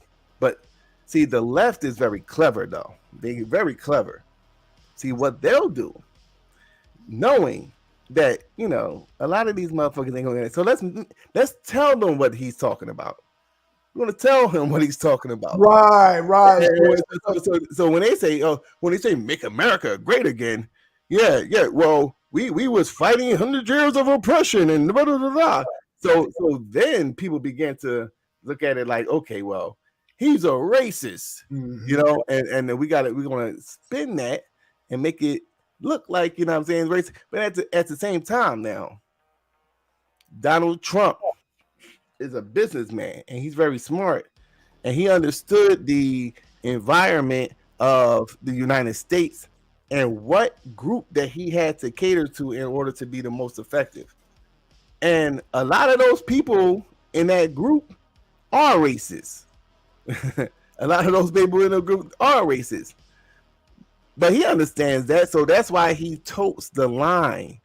He totes the line and he plays, he plays to some of their views. Sometimes he don't make a comment at all. When they ask him a direct comment about one of those organizations that got racist undertones to him, he never said that he was for him or against them. He just was like, I don't. What you want me to say about him? I don't. You know what I'm saying? Because a lot of those people, or a lot of people that are for those groups, votes for him. So it's just like uh you got that going on. But the very thing that served as the thing that developed the nation is playing a key role into creating dissension and disunity in that nation. Because now you see um the reason why. But Solar, when you say okay, they voting for him, like let's just say hypothetically the racists. Now, when you talk a lot of conversations with these racists, a lot of times they'll say, "Well, I'm voting for Trump because he gonna bring jobs back to the United States of America, manufacturing and distribution and all that, make America great again." So that's what they're voting for. So I hear the part where people say, "Oh, racist, racist," and I'm like, okay, but what is the bottom line? So Trump, when he was running, he was talking about bringing jobs back to the U.S. from China, from South America, from wherever, and bringing them here. So whether I mean, me, okay, I hear that racist, but okay, yeah, okay, but they want the jobs here just like I do. You know what I'm saying? Because a lot of the racist coal miners, they out of work. A lot of the people in the GM plants, they out of work. A lot of people in the docks, they out of work. Yeah, they were racist there in the docks and the GM plants and the coal mines and all that, but they were all working. So I don't understand why we always throw up, oh, racist. Like, as a working man, that doesn't really have an effect on me. It might have an effect on somebody like a domo or something, but for me, I'm like, yeah, because I understand the working class. And the Democratic Party understands black people, Right. Oh, no, no. and they understand what triggers them. Like Yeah, they definitely understand that. yeah, they understand what triggers black people. So if I want to get you to go against a particular, I'll just call them a racist. I'll just call him a racist and say, well, no, this is what he means when he say "Make America Great Again." This is what he means when he say that. Right, right. And so you couple that with I guess you got I don't want to say the wrong group, but the Proud Boys, whoever those groups is, Mhm. that have a lot of racial undertones in their philosophy and the rhetoric. You take that and you put that element there, then it's like now you got something to really play with. So it's political level, but you see, for example, when you talk about, for example, uh the Margaret Sanger and the eugenics, right? Uh-huh. The reason why it was so effective is because she came as a feminist, you Right, know. exactly. And as a Christian. Yeah, so when you look at this idea for pro-choice, right? That was more effective in killing black people than anything that's something shit Donald Trump gonna say. Right. But they are celebrated for it. It's all about, like, what I mean, how the thing is presented to black people. And I know this for a fact because I read the works of these individuals, and they literally said we got to advertise this a certain type of way Oh to yeah. make black people comfortable with getting these abortions. And they were eugenicists in Right. every sense of the word. And the first place they wanted to hit was the church. Yeah, so exactly, because at that time, the church played a heavy role in Mhm. influencing elections and where the black people were going to put their voting power to. So it's like, um, this is what you got going on. So, uh, yeah, well, pushing that aside because we're talking about, like, what I mean, this whole thing. So they'll play the race card when they got a racist agenda too, Right. but we don't call it a racist agenda, because it's been so convoluted with other things that they told you it was about. They say this is a woman's right to choose. That they're concerned about the growths and illegitimate children. All the things that they say. That's not what the people that was creating these things said. That's not what they said. Mhm. So we could hold them to that fire, but ultimately, dealing with this whole American thing, man. Um, Wait a when minute. you, when you look at China,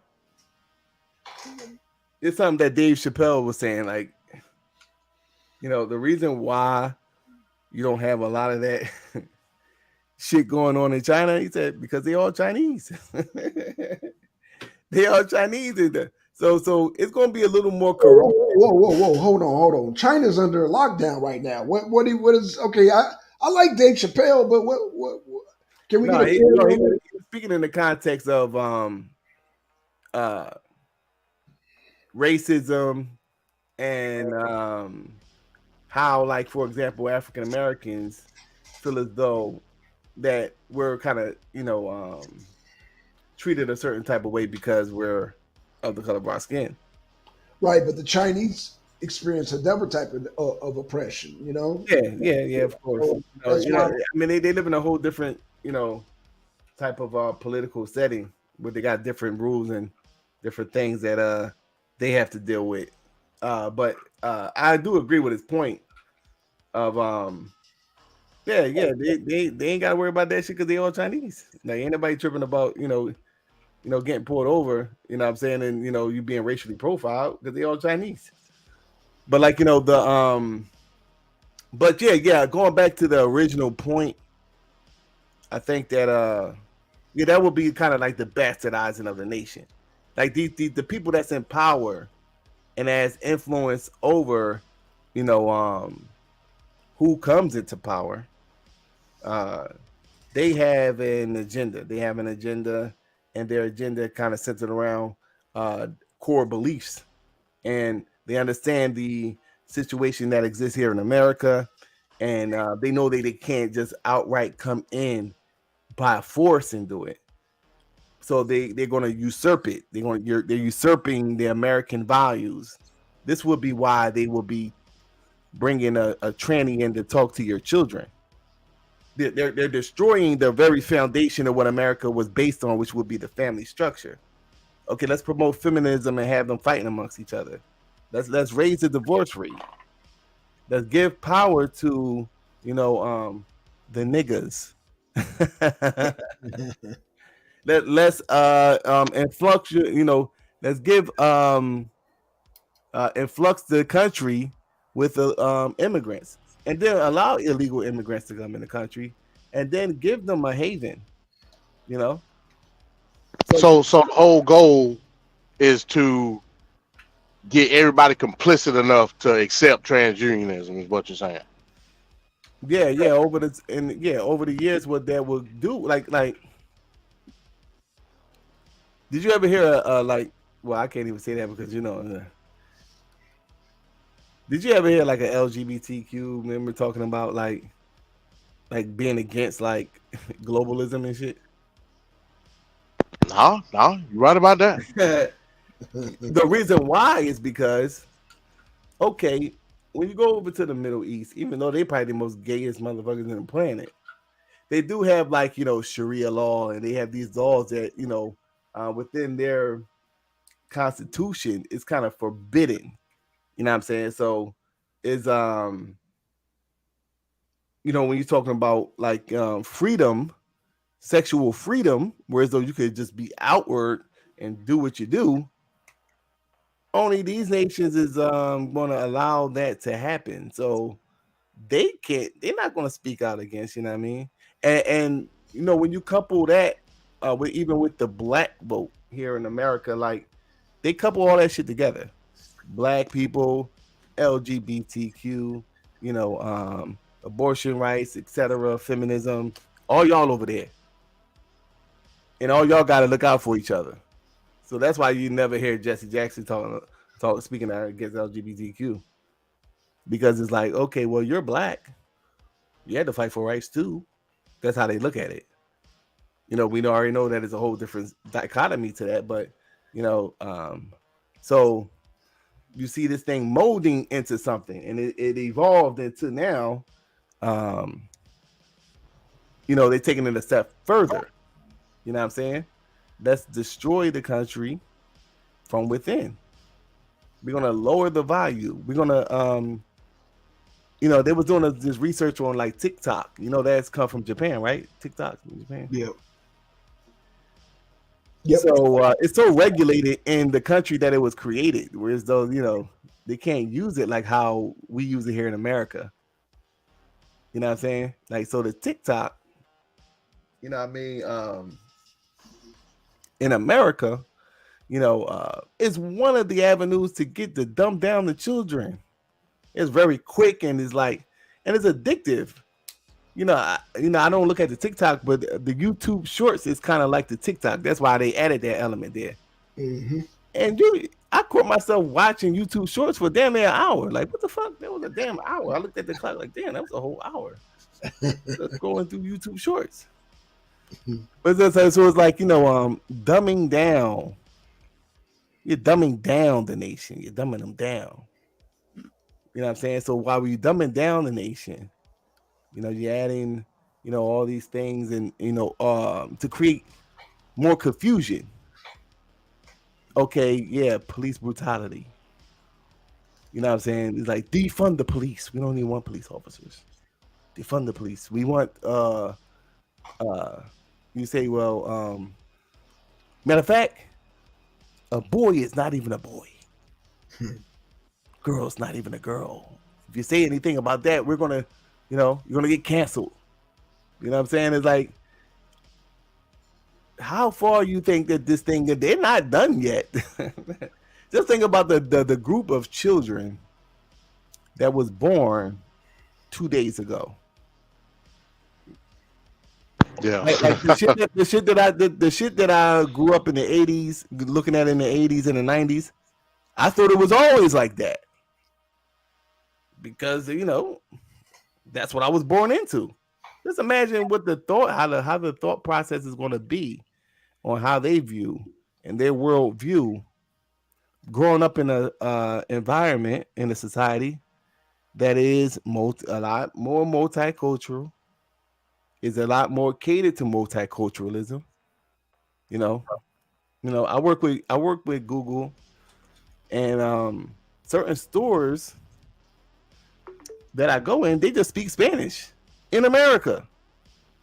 I go to the store, they just speak Spanish. I'm like, the fuck? I mean, like, you know what I'm saying? Like, I'm in the metropolitan area, which has always been multicultural, but I'm like, yo, they just speak Spanish. They're not even trying to learn English. You know what I'm saying?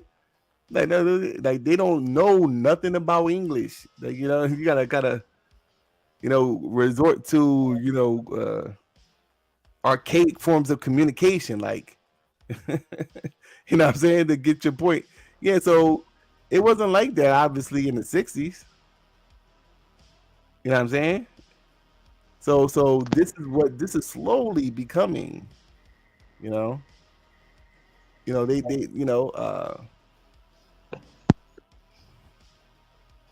and that's been on the agenda. That's been the agenda to actually do that. Go ahead, Black Son. You were gonna say something? No. Oh, okay. I mean, yeah, I get your point. I totally get your point. But to equate that to a form of socialism in the future, like I'm trying to see like where's that at? Like how can how can you equate it to a form of socialism at the same time you're creating an influx of people in the country? Mm-hmm.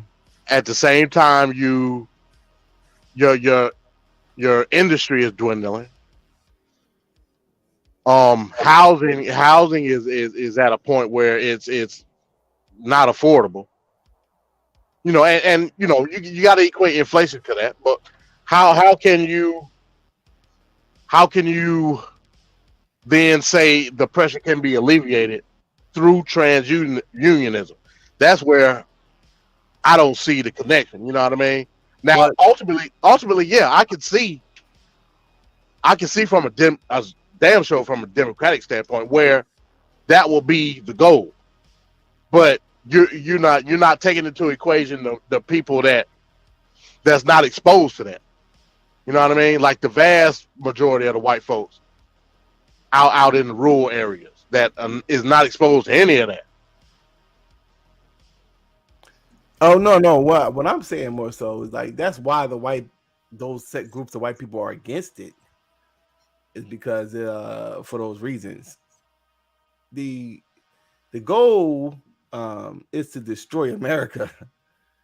I mean, like, what you see today, and you compare it to, like, what was the status quo in 1960, is in total opposition to the core American values. This was a nation based off of Judeo-Christian beliefs, and now you got transsexuals talking to the children. I mean, it's pretty obvious what's going on. I mean, you got to be like, you got to be very naive to not see that whoever is giving power to this is totally against what America stood for generations ago. They're totally against that. So the that's just obvious. Now the reason why they're doing it, is no different than let's say, for example, at a point in time, Egypt was a empire. Egypt was this vast empire. How did it get destroyed? It's not a situation where a group of people within a week or so just came in there and just beat everybody's ass and took over. No, you had it, declining as other nations begin to become more advanced. So that's what you're seeing. you're seeing America beginning to decline. Our cities still look like the cities, and in the early, like the house that I'm living in right now was made in the early 1900s. So while cities in the Middle East are creating state of the art cities, we're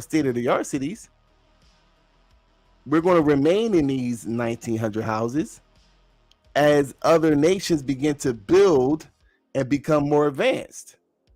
So you're going to see a decline. That's the decline. It's not going to be, oh yeah, well the Arabs are just going to come over here and kick everybody's ass and take over. No. You're just going to see a gradual decline, and then generations down the line, what you're going to see is no different than looking at old city China compared to how we look at it. Oh yeah, it must have been the shit back in the day, but it ain't the shit now. So that's what you got going on, and this is why one of the talking points would be about the infrastructure. Why aren't we building the infrastructure? Why aren't we working on that? What's going on? That's why people are saying that, is because it's like, yo, that's part of why people feel as though that this thing. We had situations where bridges collapsed. You know what I'm saying? People died because the bridges are so damn old. You know what I mean? So it's just they're just, so while the infrastructure, they're allowing the infrastructure to crumble, right? They're destroying the core family values that united the nation, right? They're creating more dissension within the media, and the propaganda machine, and to incentivize man and woman not even being together, to the point now they're even questioning that very thing.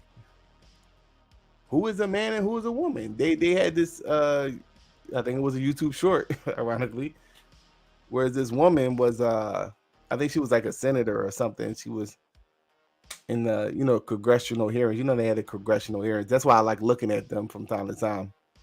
So she said, she was asked, can you define what a woman is? And she refused to do it. This is where America is, where something that was so obvious generations ago is something that somebody is not going to answer based off of their political agenda. And then they're destroying America.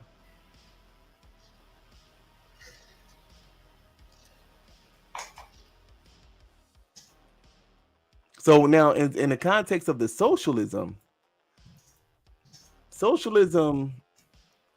in a technocracy will be ideal because it's easier to control larger groups of people. So, and once again, those people for those manual labor jobs is really no longer needed in a technologically advanced society. So as they begin to implement certain things, as far as from a technical standpoint, like 5G and all these different things, and you want to have what you're going to have is you're going to have and it sounds like a contradiction because I'm talking about technocracy in America. Let me explain what they're doing. For example, you got these transnational corporations, for example, like Walmart, right? Right. They're building new Walmarts, but they're not working on the infrastructure of America. So they're not tripping about like Walmarts and things for you to consume. So that's state of the art. The things for you to consume and the avenues of a consumption. But far as what America stands for, far as with their infrastructure, better bridges, better communities, better roads, they ain't worried about that shit. Innovation, they ain't worried about that. So that's the difference. Whereas those other nations, their focal point would be those very things: building better roads, building better, innovating, not just building like a nice street, but innovation. So it's just like America's not on that type of shit no more. But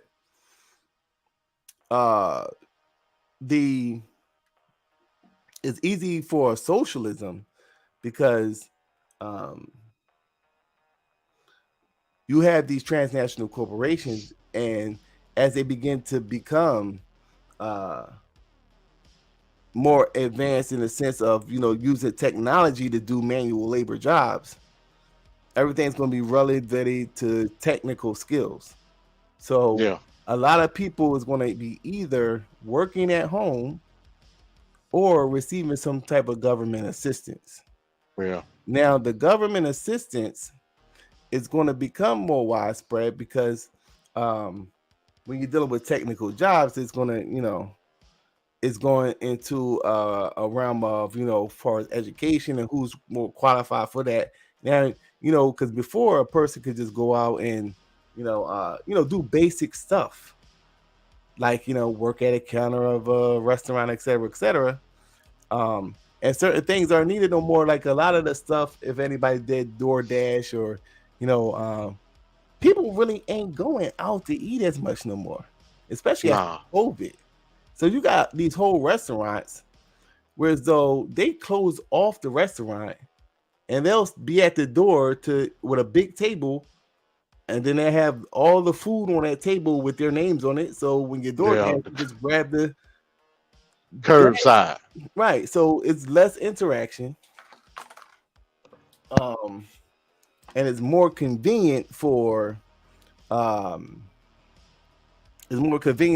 consumer because it's brought right to their door. So for whatever the agenda is, you pick up on the patterns of the agenda. You know what I'm saying? Less interaction. People more relegated to being at home. So the interaction is going to limited jobs. We don't need a waitress no more. We don't even need security no more like that because there ain't no motherfucking body going. Only person coming here is the person from DoorDash. Yeah. You know what I'm saying? So it's just like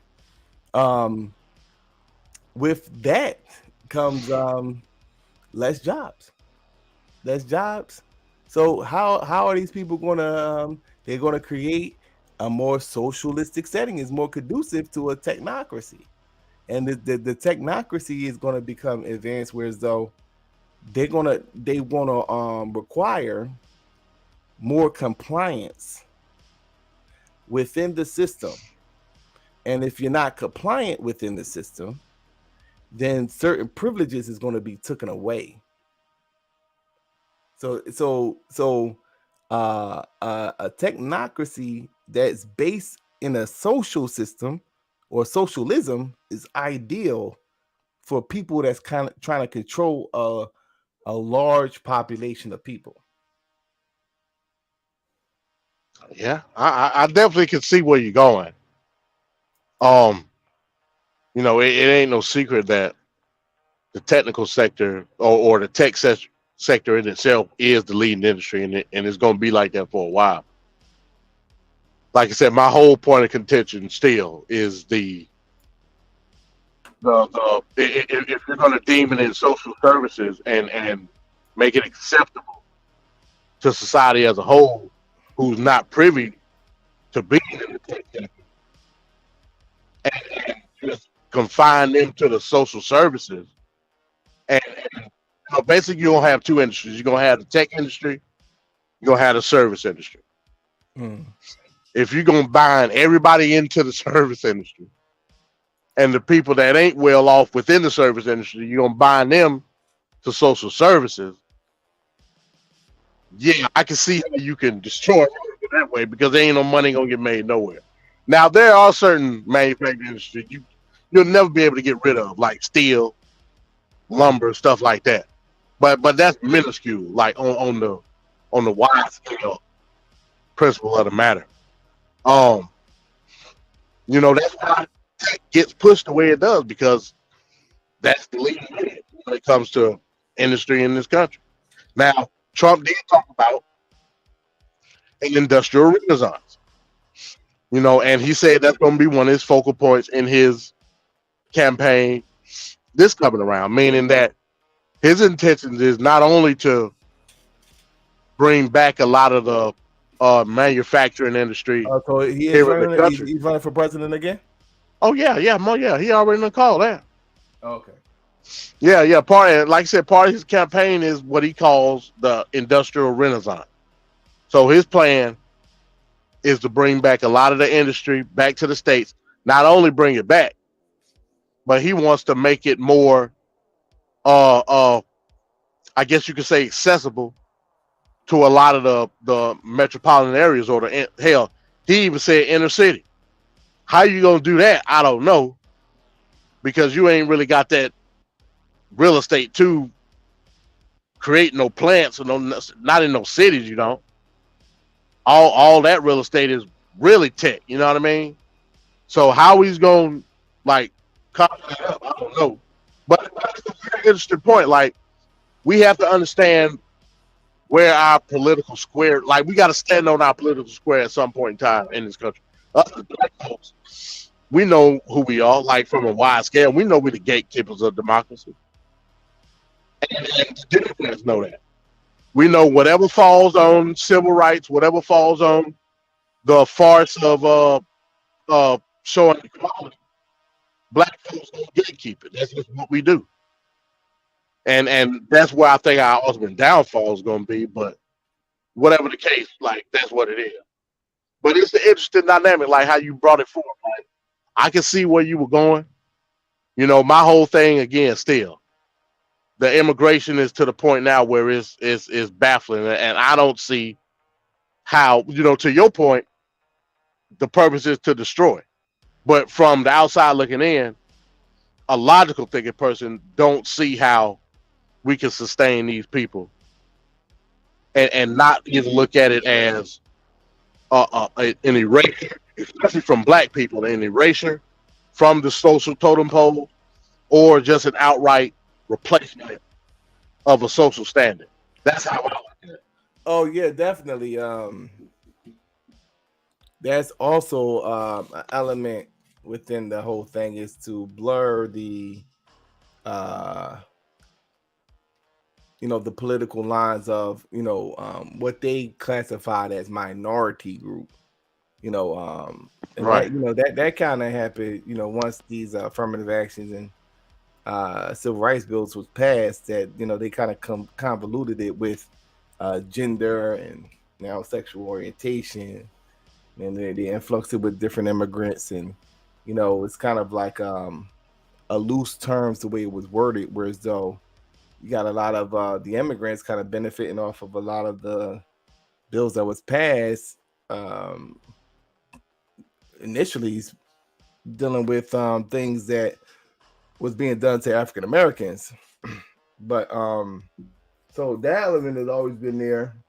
But even when you're looking at it then, what I'm saying, like,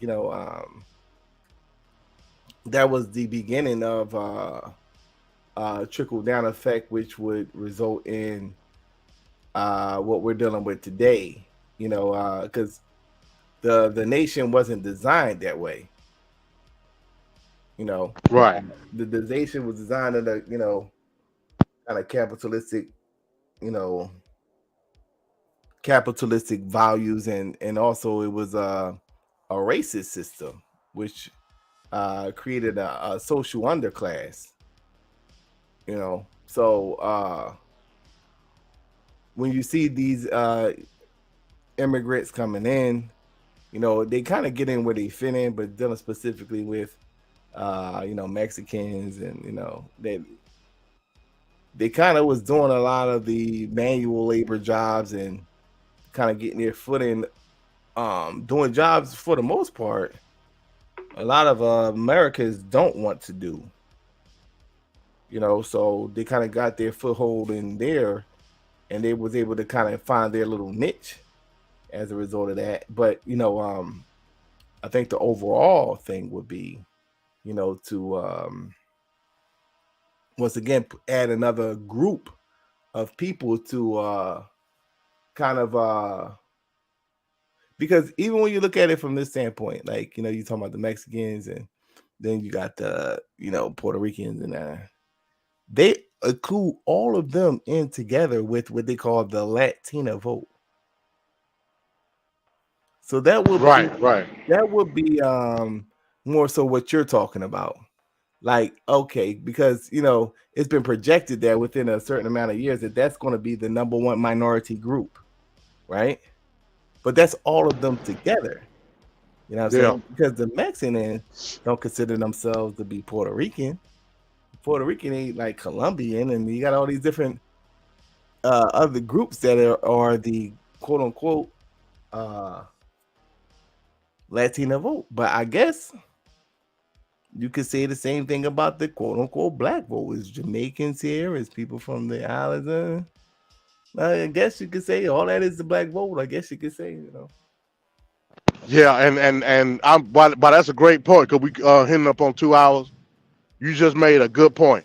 That's why it's important to delineate ourselves from said groups because the social standing is different from other groups.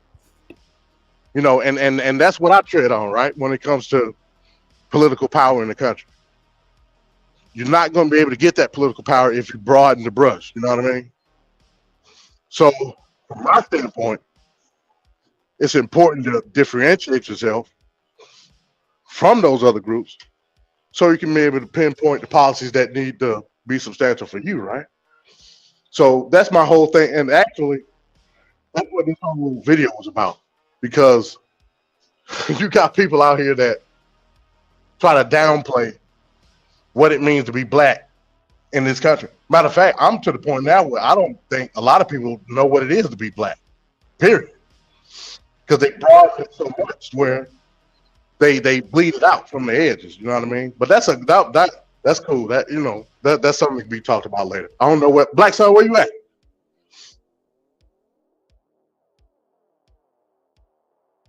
No, I don't I'm know. right here. I'm right, yeah, right here. I'm right here. Yeah. Okay, yeah. I'm not. Yeah, I'm about. It's hitting up on 2 hours, man. I'm about to get ready to close it out. I didn't Okay. know if you had anything else. No. I think that was a good breakdown, man. I hope Angel comes on the arena, man, and or we can, say and go over there, man. But I hope we can have a dialogue, bro. Because, I mean, and I'm not saying that socialism is a wrong thing. I'm just saying everybody's not going to agree to it. You know what I'm saying? So Right. that's just we got to know where people are coming with their ideas. So that's just my 2 cents. yeah. Well, socialism is going to be just another. I mean, I think it's just more convenient for where they want the world, the direction they want the world to go in globally. Like the socialism is going to be a guise to implement certain things to have more control over larger groups of people. So no different than what they was doing with the the kill shot. That if you didn't have it, then you could not go into certain places. And then they began to relegate it to like you had to have this card which showed that you had the kill shot. So Yeah. that would be what you would begin to see going forward within a socialist society, whereas though now the privileges and the things that because they really use recreational things as a tool to orchestrate that. But with the socialist society, they could then implement that into your basic necessities. So, for example, if you like have a police warrant, like if you have a warrant in a technocracy, meaning that everything that you have is relegated to be on computerized, they could shut your whole thing down. Like if they implement a system where you have like a card, because checks are we already know checks are becoming more and more outdated, and even casual cash. I don't even carry cash on me no more. Yeah, I don't either. So it's just like if everything is relegated to a card that's connected to a system, and is under a social setting, meaning under a socialistic setting, meaning that the state is granting you this just because you're human. No different than like welfare, right? That okay, we're gonna, they could design the rules in a way that okay, this is relegated to those people that are following the rules of what the country, blah, blah, blah, they have rules. Your shit can get cut off if you break those rules. I mean, like, that's really just, basic mathematics when you're talking about looking at what they're doing now and then projecting, well, if they're doing this now, what you think they're going to be doing in the next 20 years? You know what I mean? So, technocracy, advancement in technology, once again, getting everybody in a global community using the technology. Like, we're communicating very casually over the internet now. Now, this would have been something that would have been far-fetched. We weren't even thinking about no shit like this in the 90s. No. You know what I'm saying? So it's just like, so project, what we're going to be at in the next 20 years. And what you see is the breakdown of it's almost like it's being mocked at, like, the things that, okay, liberalism, progressivism, and is now being almost like used to make a mockery out of what it initially was designed for. Okay, equal rights for everybody, and we're moving forward. We want to get away from the old things that we did in the past, right? Okay, so liberation for everybody. So I can say that I'm a woman. I can do what the fuck I want to do. Remember, you can't tell me I can't say that. You can't call me. You can't do that.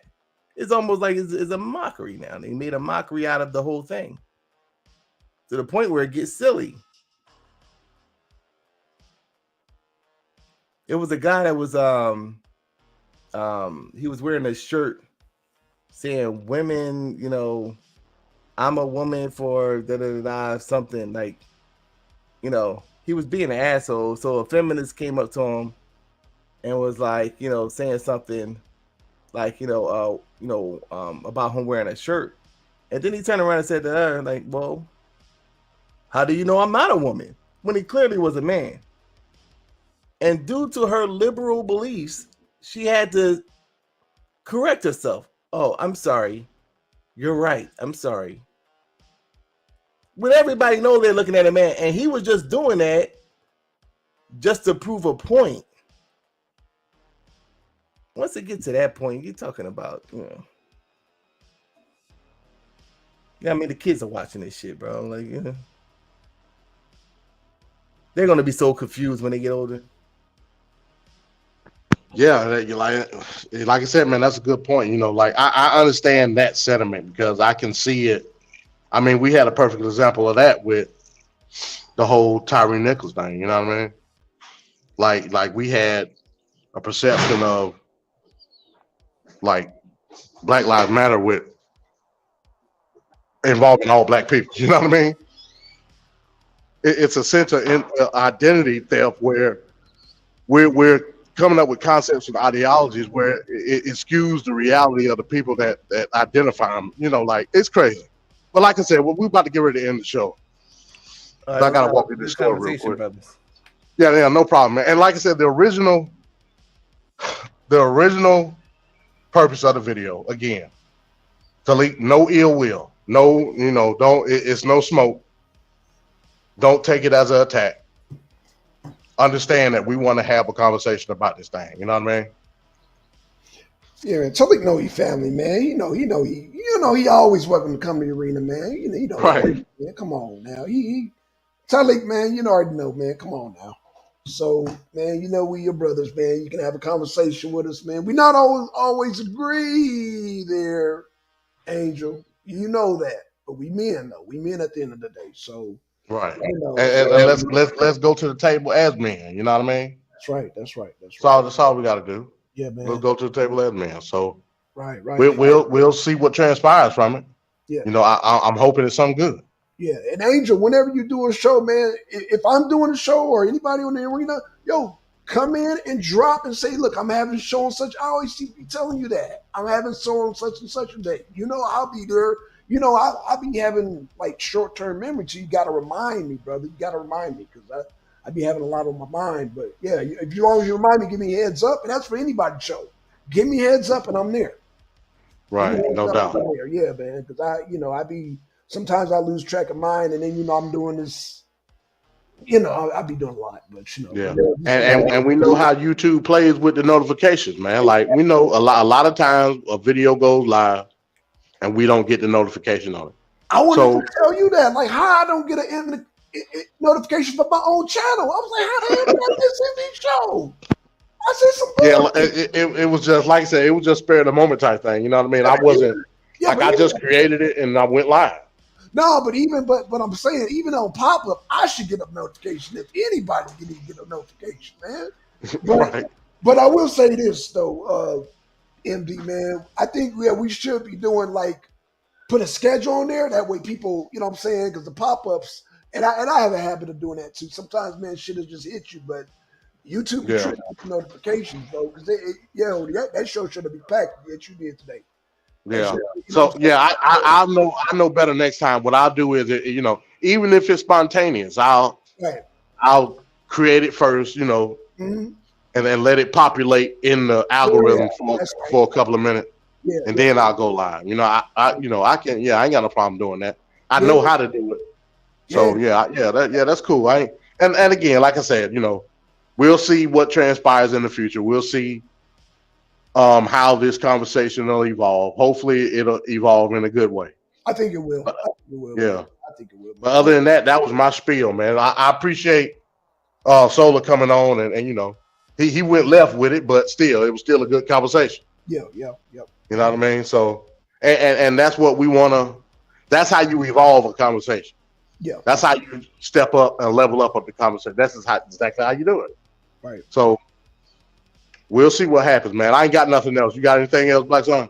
No, that'd be it, man. Just like give me heads up, man, so I can because I should have been at that show, man. I should have been there. Yeah, no problem. Shouts out to everybody in the chat, man. Shouts out to GTO, Yanga, Trevor. Who else we got? Korea. Shouts out to everybody that stopped by, man. And I hope that you all would encourage more dialogue in this conversation because it needs to happen. I think ultimately everybody wants liberation for our people. I think everybody wants that. Absolutely. So let's get a clear-cut understanding on what that is. So, but until then, Wrestling Wednesday is tomorrow.